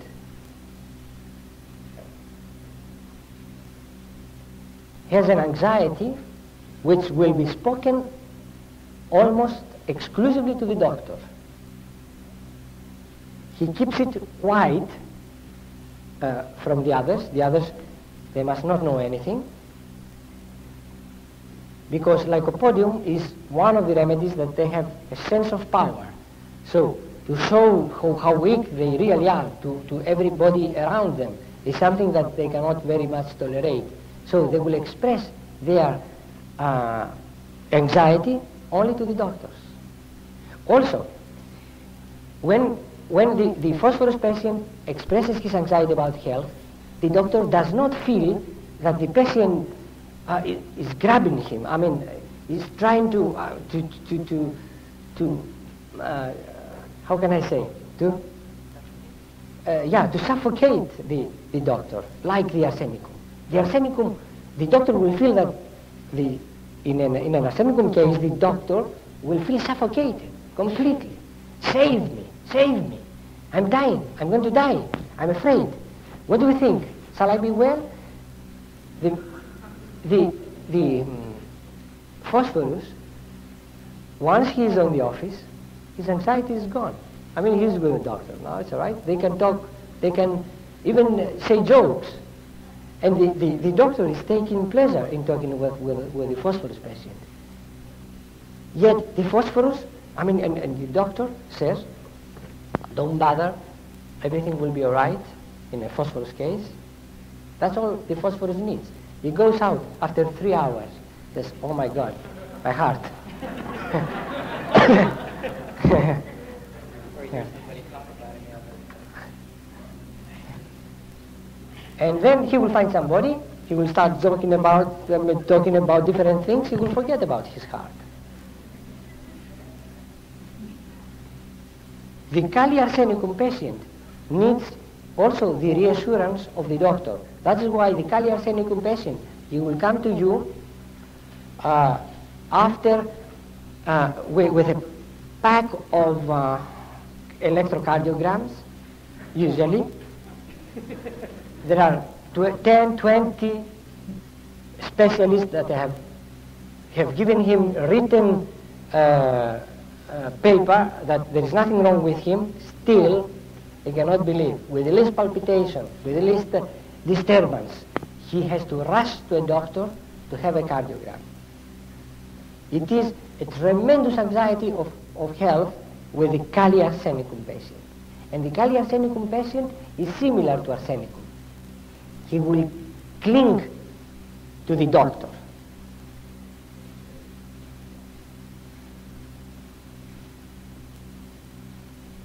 The nitric acid anxiety about health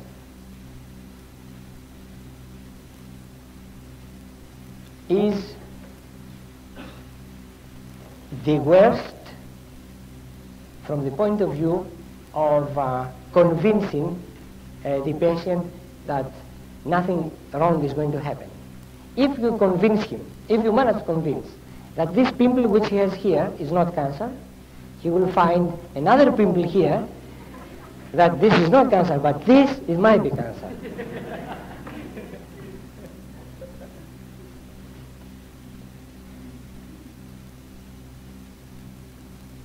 It is an anxiety also which is very deep with the nitric acid, and when it is talked about, you see the inside of the patient is in a terrible condition of, how can I describe it?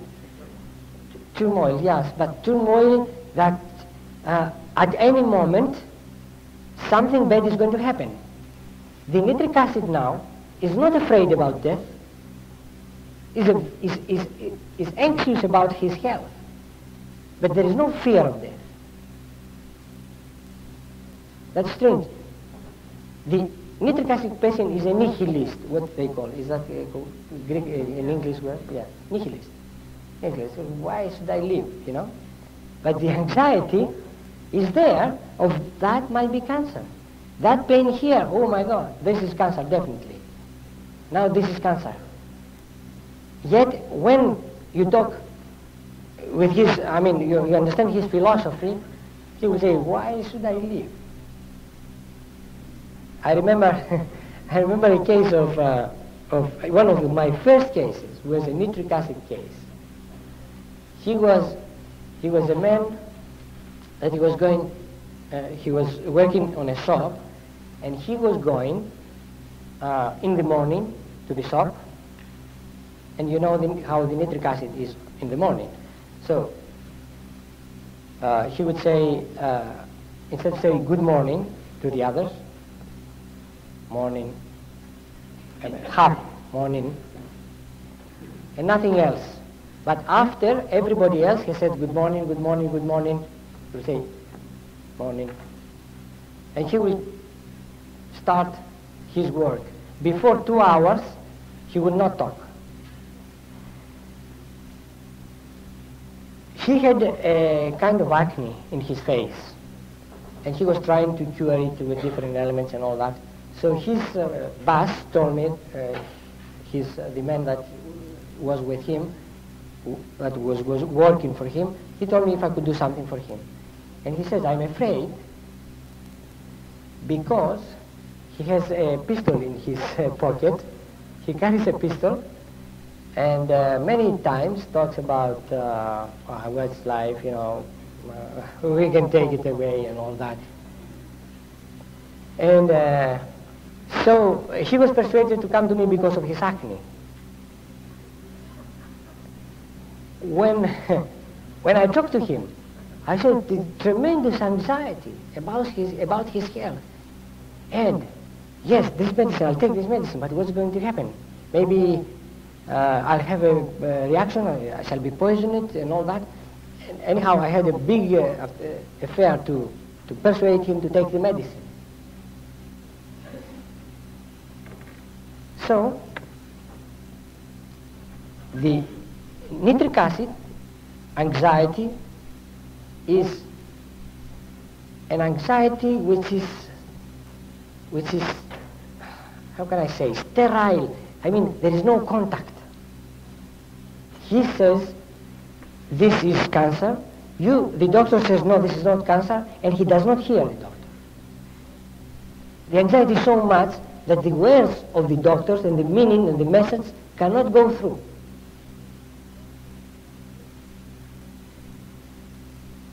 Where with a phosphorus or with a lycopodium patient, he listens to you.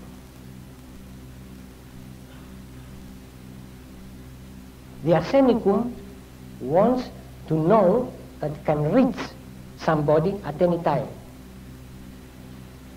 The nitric acid does not believe that somebody can help him.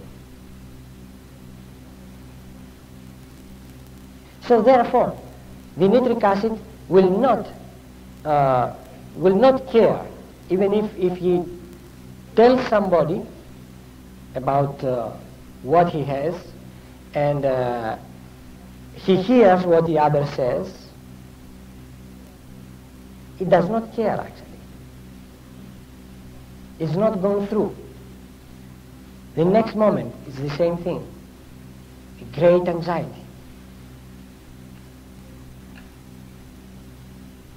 Such anxiety that they don't want to hear anything that may sound as a bad diagnosis. I don't want to hear, he says.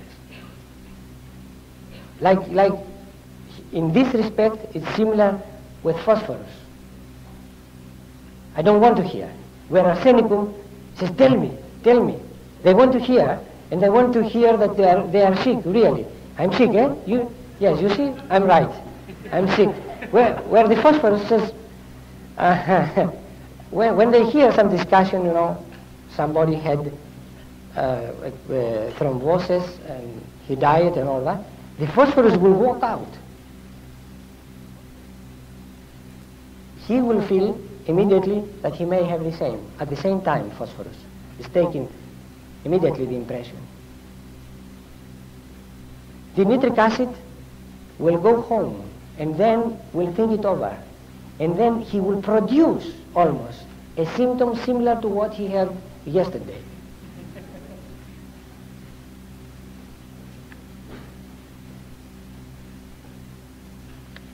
So actually, every rubric should be differentiated in this way. Anxiety about health, it's okay. Yet, but what kind of anxiety? I don't think I'm giving you a good picture, but what I'm conveying is that things are not mechanical. We cannot just take the repertory and repertorize anxiety about health, fear of death, fear of dark, etc., etc. Here is the remedy. We cannot have computers to do it, to do this fine work. We don't have computers to understand the human nature and the human peculiarities. And homeopathy is exactly that. It's human peculiarities.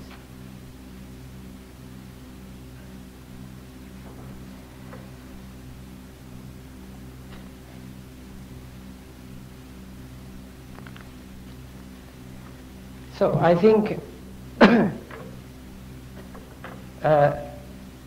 we can have some time for questions without making a break. Do you want a break? Okay. Yes? Who said yes? Okay. We have a break for 5 minutes? No. Oh, who wants a break? Who wants a break? Okay.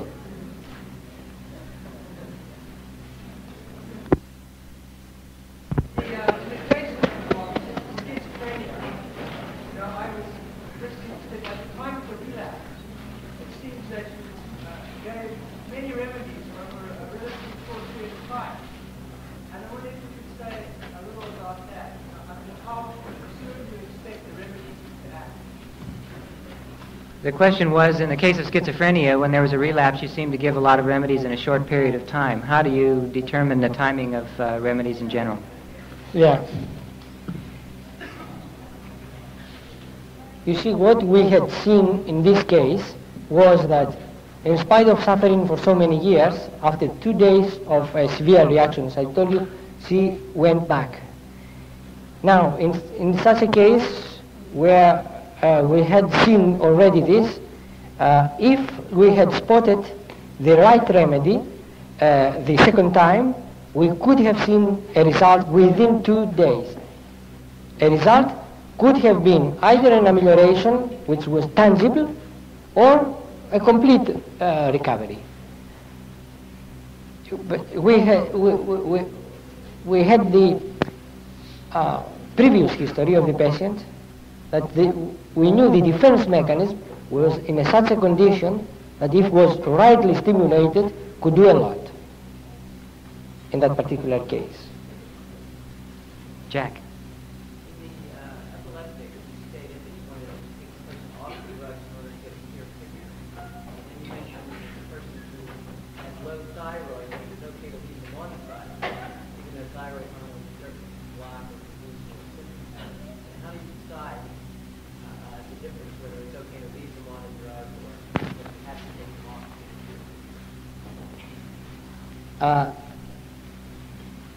What I said actually is that the thyroxine does not seem to antidote, the taking of everyday thyroxine does not seem to antidote the homeopathic remedy, where the epileptic drugs, they do antidote the remedy. The same with the insulin, does not seem to antidote, in spite of being taken every day, does not antidote the remedy. So we can give it together. Though we have the difficulty when a person takes thyroxine, in a thyroid case, it masks the symptoms, of course, and we don't have a clear picture. This is true, but it depends on the condition of the thyroid. Of course, there are many conditions, thyroid conditions, which the patients take thyrohormone, and you can take them off without any trouble. It will be palpitation, anxieties, but symptoms that the patient can cope with. But in other cases, where you will have much more severe symptoms that you cannot take it away, in this case, you proceed along with the thyroxine. Following that up, if you had cancer surgery where they had a partial thyroidectomy or whatever, what would you expect the prognosis would be to bring the patient back to a normal state at home? If you had a, could you repeat? The question is, after surgery, how long does it take to... After surgery, is it possible? After extraction of the thyroid. Partial. Partial. After partial extraction of the thyroid, is it It's possible to another get it back to question if normal it is function? partial, and it's another if it is total. A partial operation, with a partial operation we can expect to bring the patient into a fairly normal state. With a total extraction, no. Kathy?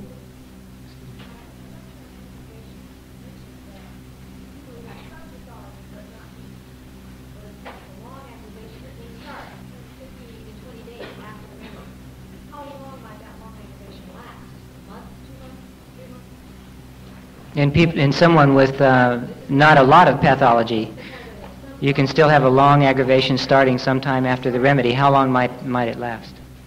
Is that right? To my experience, I have seen that the most is 20 days. If it continues more than 20 days, then you have to doubt the selection of the remedy, whether it is really correct. But an aggravation which takes place for 2 months, 3 months, the patient may say that I am worse but if you examine properly, you will see that there are symptoms that have been ameliorated already. The amelioration is there, though the aggravation on a certain level may continue. Yes, this aggravation on a certain level may continue for quite a long time.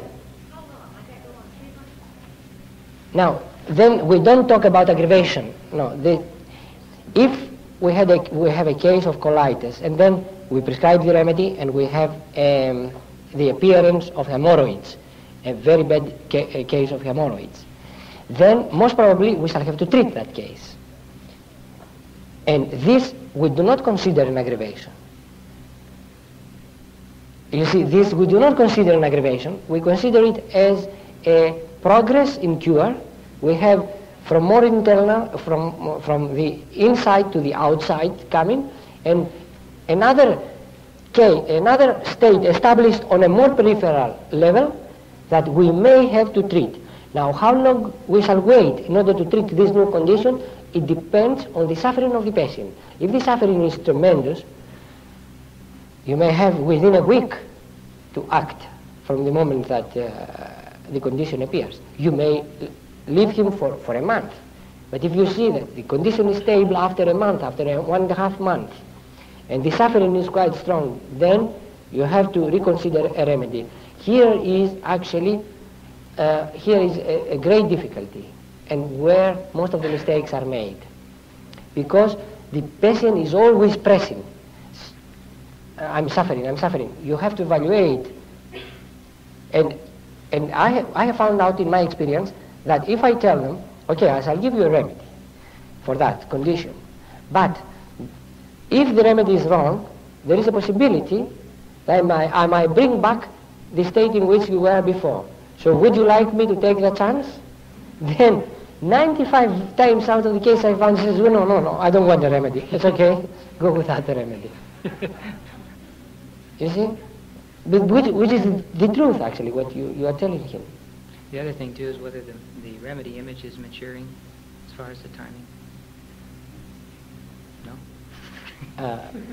Yes, but this is natural. Yes? Yeah, okay, I just wanted to make that Once clear. if you see a remedy, you must give it. If you see the picture of a new remedy clearly, never mind whether it is after 15 days, 20 days, or 3 months, you can prescribe that remedy. But make sure that it is a picture which is stabilized. Not one day. In one day, as the patterns, as I show you, they move. In one day, they may form the picture of phosphorus, and the next day is gone. If you jump immediately, within the day that you see a picture of phosphorus, you jump in and you give a remedy, then you do wrong. You have to see that the picture is stabilized, and this picture is stabilized after at least you have seen it 10 days, staying there without, and there is much suffering, and there is a picture, then you give it. Donna? Sorry, Mark. No, he's been waiting, but go ahead. I noticed the other day that you said that anesthesia could affect the baby. Yes. In that case, I'm curious, if there's chronic treatment, then what do you do about coming to the dentist office without anesthesia all the time? What about dental visits? Yeah. This is a problem, unfortunately, that we have to face, and a possibility of a relapse after the going into the dentist office. There is a possibility of a relapse. And then we just deal with it, huh? Marty? He's been waiting.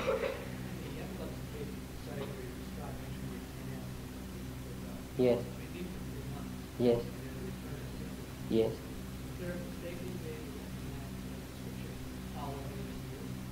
Yes, a mistake on, I could not see the remedy once there was a relapse.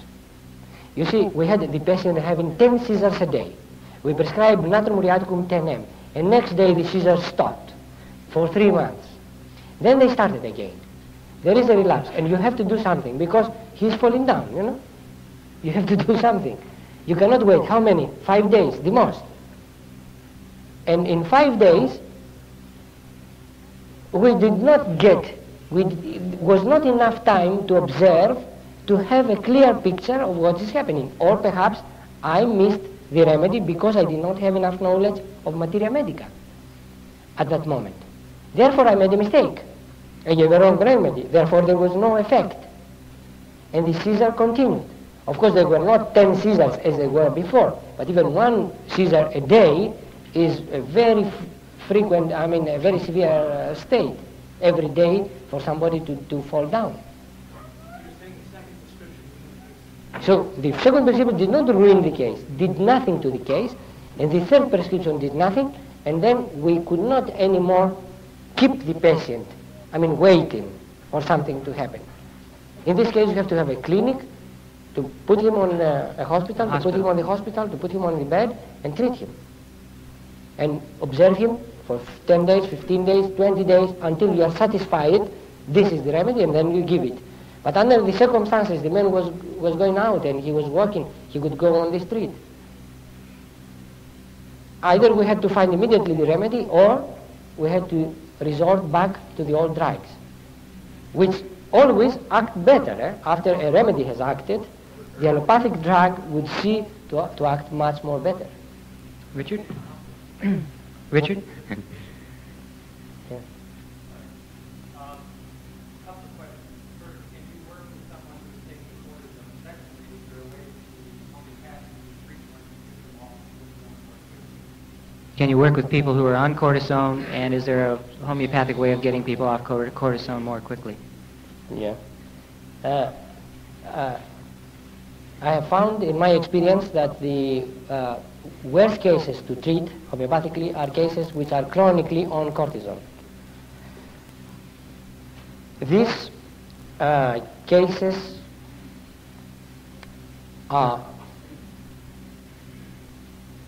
we normally don't undertake, but I had some people who they just happened to be friends of a relative of mine, or people who they were close to me, and I undertook their cases in spite of taking cortisone, and in some of them I managed to have a cure, to cure him. There is a person who was suffering with asthma, very severe asthma. It was only cortisone that could relieve his asthma, and he was taking it continuously. And now for 6 years, he has no asthma at all. But we shall refrain from taking at random any patient who is under a chronic taking of cortisone. And it's very difficult because you cannot take the cortisone away. You have to treat the patient under cortisone before he's better enough to be able to reduce the cortisone and to finally take it away. In this case, you are facing with a lot of problems.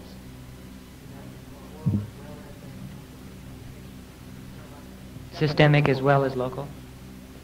local application of cortisone in cases of skin eruptions is not as bad as internally taken, and you can stop it. Here? I was wondering about the use of thyroiditis in various substances, the use of pancreatitis, and also the use of the homeopathic preparations of green cortex. We have used in the various potencies, and when people aren't taking them off cortisone, have had very good results of using the applied kinesiology to check on the potency all the way from a 3 to a 2M, and have had no problem whatsoever taking them off thyroid or adrenal, and I wonder if you had any experience along this line. Question is that whether nosodes of the corresponding organ can be used in potency to help withdraw people from the hormones from those organs. I believe what you say. I do not have the experience, so I can give you my personal experience. The trouble is, of course, with thyroidinum, we have a picture, and we can prescribe it in the case of the symptom picture of thyroidinum. But there are no salts which are in circulation, of which we do not know the picture, the proving of it. Therefore, we don't have guiding symptoms to prescribe upon. To do it in a way mechanically, we may do research and find out what is the percentage that may respond or not, but in my understanding, I prefer to do it in a systematic way. I mean, to do it in a scientific way. I would like to prescribe a remedy of which I know why I prescribe. So it might be that if you prescribe at random an assault, it may have an effect. But I would like to collect the data of such an effect. What symptoms were cured by these nosodes, really, and then form a symptomatology of the nosode and prescribe it because we have the guiding symptoms. Randy? You talk about the mentals of a case and the essence of a case that derives from the mentals that you see in a patient. How do you integrate the information that you get from cured cases with proving, which are the essence, the place where you derive the essence of the person? I don't understand you. Okay, okay, I understood. Yeah, you just have to repeat it. You repeat it if you understand it. Okay. How we integrate information which we get from cured cases.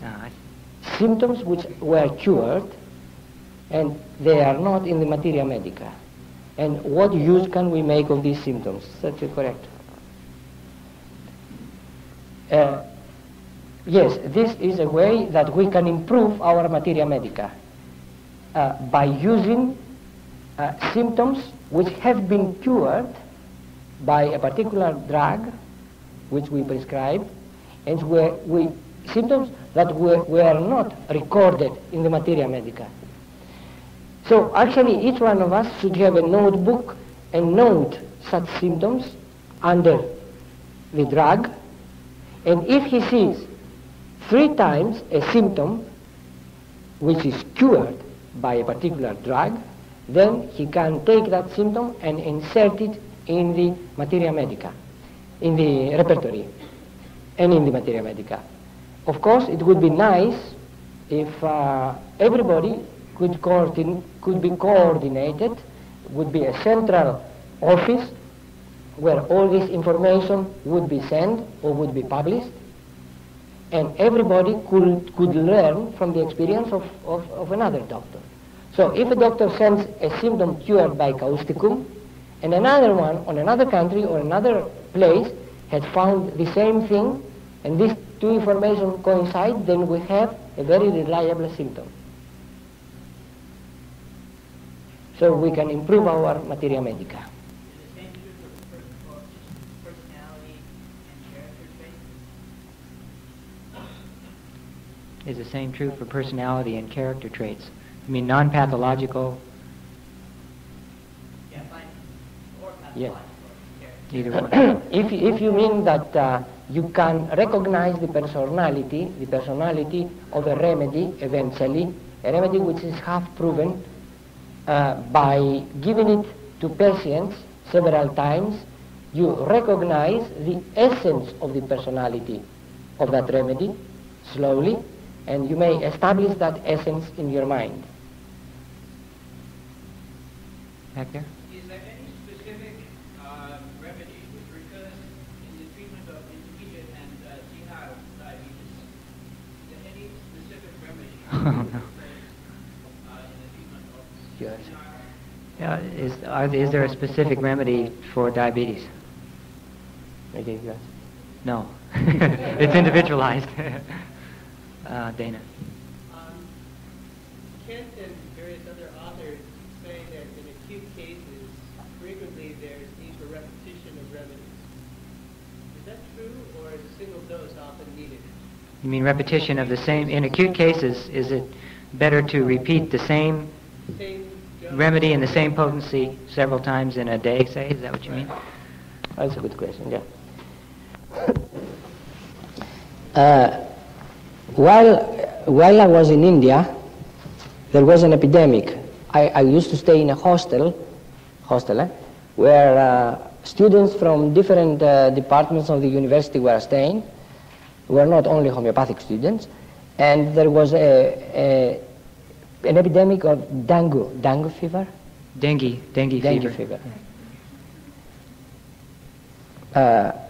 In this epidemic, I was called, though I was a student, I was called to treat many of the people that were in the hostel. And I had the possibility to observe the action of one remedy and how long it lasts and when and what is the best time to be repeated. So, during that epidemic that I treated a lot of the hostel students, I found that if I had given a dose of 30, and the remedies that they were used by that time were bryonia, Eupatonium perfoliatum, if I remember well, gelsemium, and another remedy, perhaps belladonna. So, if I give a dose of 30, there was an amelioration in the fever, in the pains, in the general state of the patient, and within 2.5 hours, there will be a tendency to come up again. So, in the beginning, I did not know. I would give one remedy in the evening, then I would wait until next morning. And the report would be that I was better for 3 hours, 2.5 hours, 4 hours, and then there was a relapse. Then I made it a habit of repeating it in intervals of 2.5 hours or 3 hours. And then that kept the cure. But we cannot generalize, and we can say with all acute diseases, we can give every 3 hours. It was that particular epidemic and the intensity of the epidemic that required a repetition within 3 hours.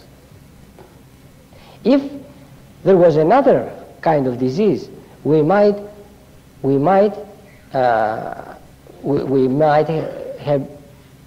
been obliged to repeat every hour. But I have found out in other cases that when I repeated the case beyond what it was needed,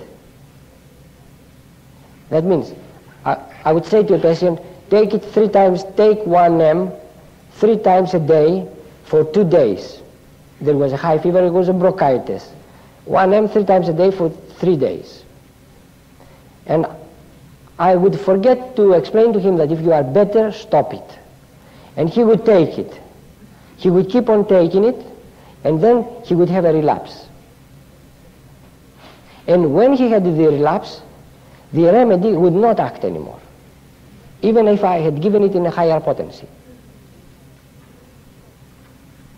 So, what we have to do with acute cases, I found the best way to treat them is to give one high dose and wait.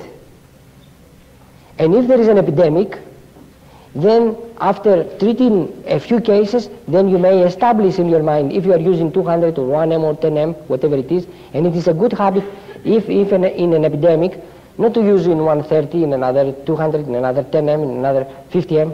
It's better if you decide that I'm going to use the 200 potency in the beginning. Then, after a few cases, you may get the idea that if this is a gelsemium case, then repeat it every 5 hours for 3 or 4 times. But specify it to the patient. Repeat it 3 times or 4 times or 2 times.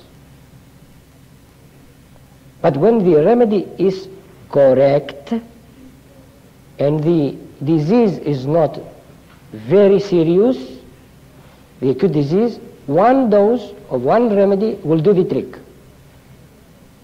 But if we have a pneumonia case, we may need 3 remedies.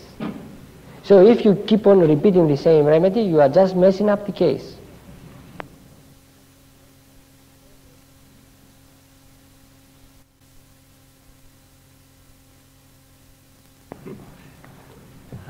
George, do you want to just make some closing comments?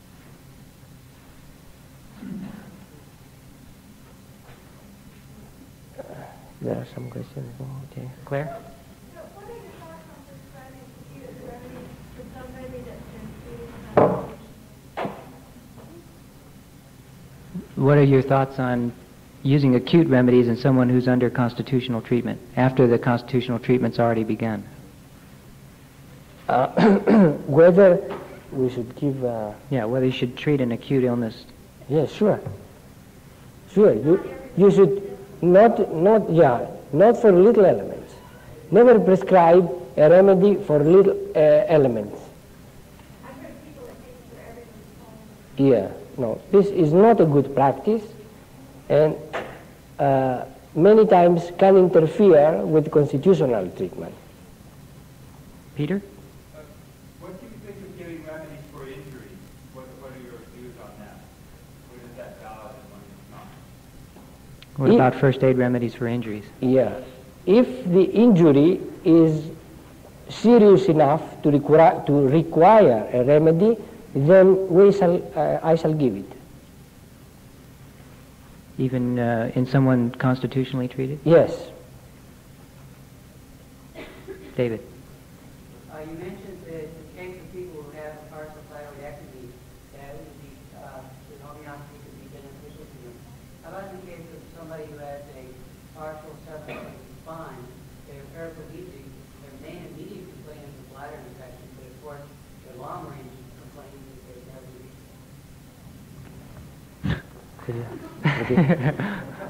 Can you treat paraplegics that have partial severance of the spine? Is that what you're asking?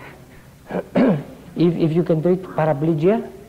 Where there's a severance of the spine or a partial severance of the spine by an injury. You mean the spinal cord? Spinal cord, yeah. spinal cord. You mean Severed. you can do No. nothing? Can you say something about volumes number 2 and 3 of your books? What's coming? Yeah.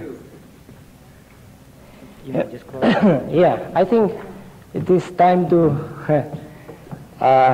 sever our relationship, and it is with a great pain that I'm doing it, because I've seen all your enthusiasm. But from this very far corner of Greece, and with the help always of some American, I don't know if there is an English who is going to replace an American. But the English language is the one which is mostly needed at this moment. I shall be sending out as much of my experience is possible. And and I shall try to keep up this knowledge. I can promise you that, but as long as on the one hand there is demand, on the other hand there is somebody to help me. It is true that already what I have written in this book is the knowledge which is about 2 years old. There is a knowledge which still is not written in this book. It's been waiting to be clarified in my mind and to be given out, and I hope to soon to be able to complete a lot of things which are not complete in the book. The next book is going to be a materia medica book.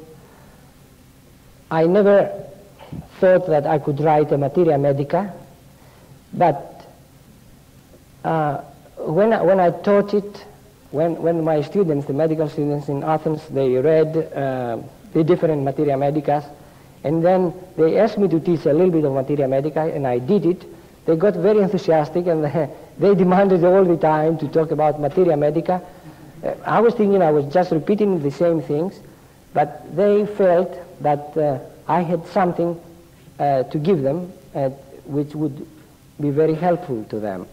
So under these circumstances, I decided to write a book on materia medica, but what I feel is my field in teaching is in the finding of a remedy. I mean, there I feel is really my skill, is to find the remedy for the patient at a certain moment. And this is going to be the third volume, which would give case analysis of different types and different ways of approaching a case. Because what I show you, just an example, it was one case, but every day I see cases where I have to approach them from another point of view, and I have to justify a remedy from another point of view. So the message is that homeopathy cannot be put into a very square box and be computerized as you Americans you would like to be, because you have so easy access to all computers. And I hope, with the help of Bill Gray, who is really helping me very much in the writing of these experiences and this knowledge, to have finished the books, these 2 volumes, by the end of the year. Yeah. Yeah. You see, the material is there, all the cases are there. I just have to talk about in a tape recorder, and then he will edit it. And yeah. To organize this book, it was difficult. It took me years before I decided which form would be the best to organize the book and to give it out. And it is a book which is written for every practitioner. I wanted at least to make it available for every practitioner, to make it to be useful for everyone. And I don't know, the feedback that I shall see whether it has accomplished really its purpose. One more thing I want to say is that in spite of being tremendously tired all this year, I have announced a 15-day seminar in Athens, which can be attended only by MDs. This is done, you see, you have to remember that I have been working with medical doctors all these years, and that I believe that homeopathy should be established as a separate medical institution. But in this separate medical institution, in order to be accepted by the world as it is today, and if we want to make that a reality, we have to have teachers which are MDs. Once these MDs, and there are MDs and good homeopaths, of course. Once these teachers, they will create the new students, I'm sure that they will surpass their teachers, including me. But I'm most probably be teaching, I may be teaching in such a school. But in order that a school of homeopathy could be accepted today as a profession on a par with the allopathic medicine, then we have to have very high standards. Very high standards. This is the message which I wanted to bring to you and to let you think about it. Unless homeopathy, a homeopathic standard is going up and up, homeopathy will become a fashion for a while and will die out. And it is a great tragedy if that happens, because homeopathy can do fantastic things. Things that one, unless he sees it himself, would not believe.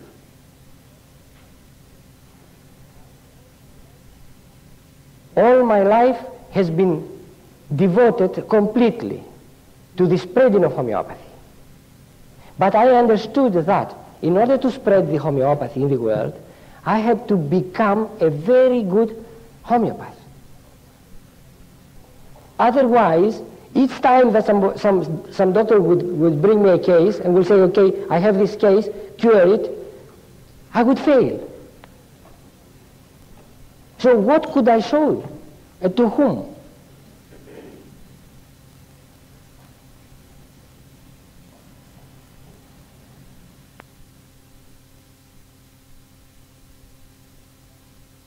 So, there are a few minutes. Bill has asked me that there are certain people that they want me to sign their books. And there will be some minutes I can sign their books in case they want me. And then we shall go down. Thank you very much, everybody, for attending.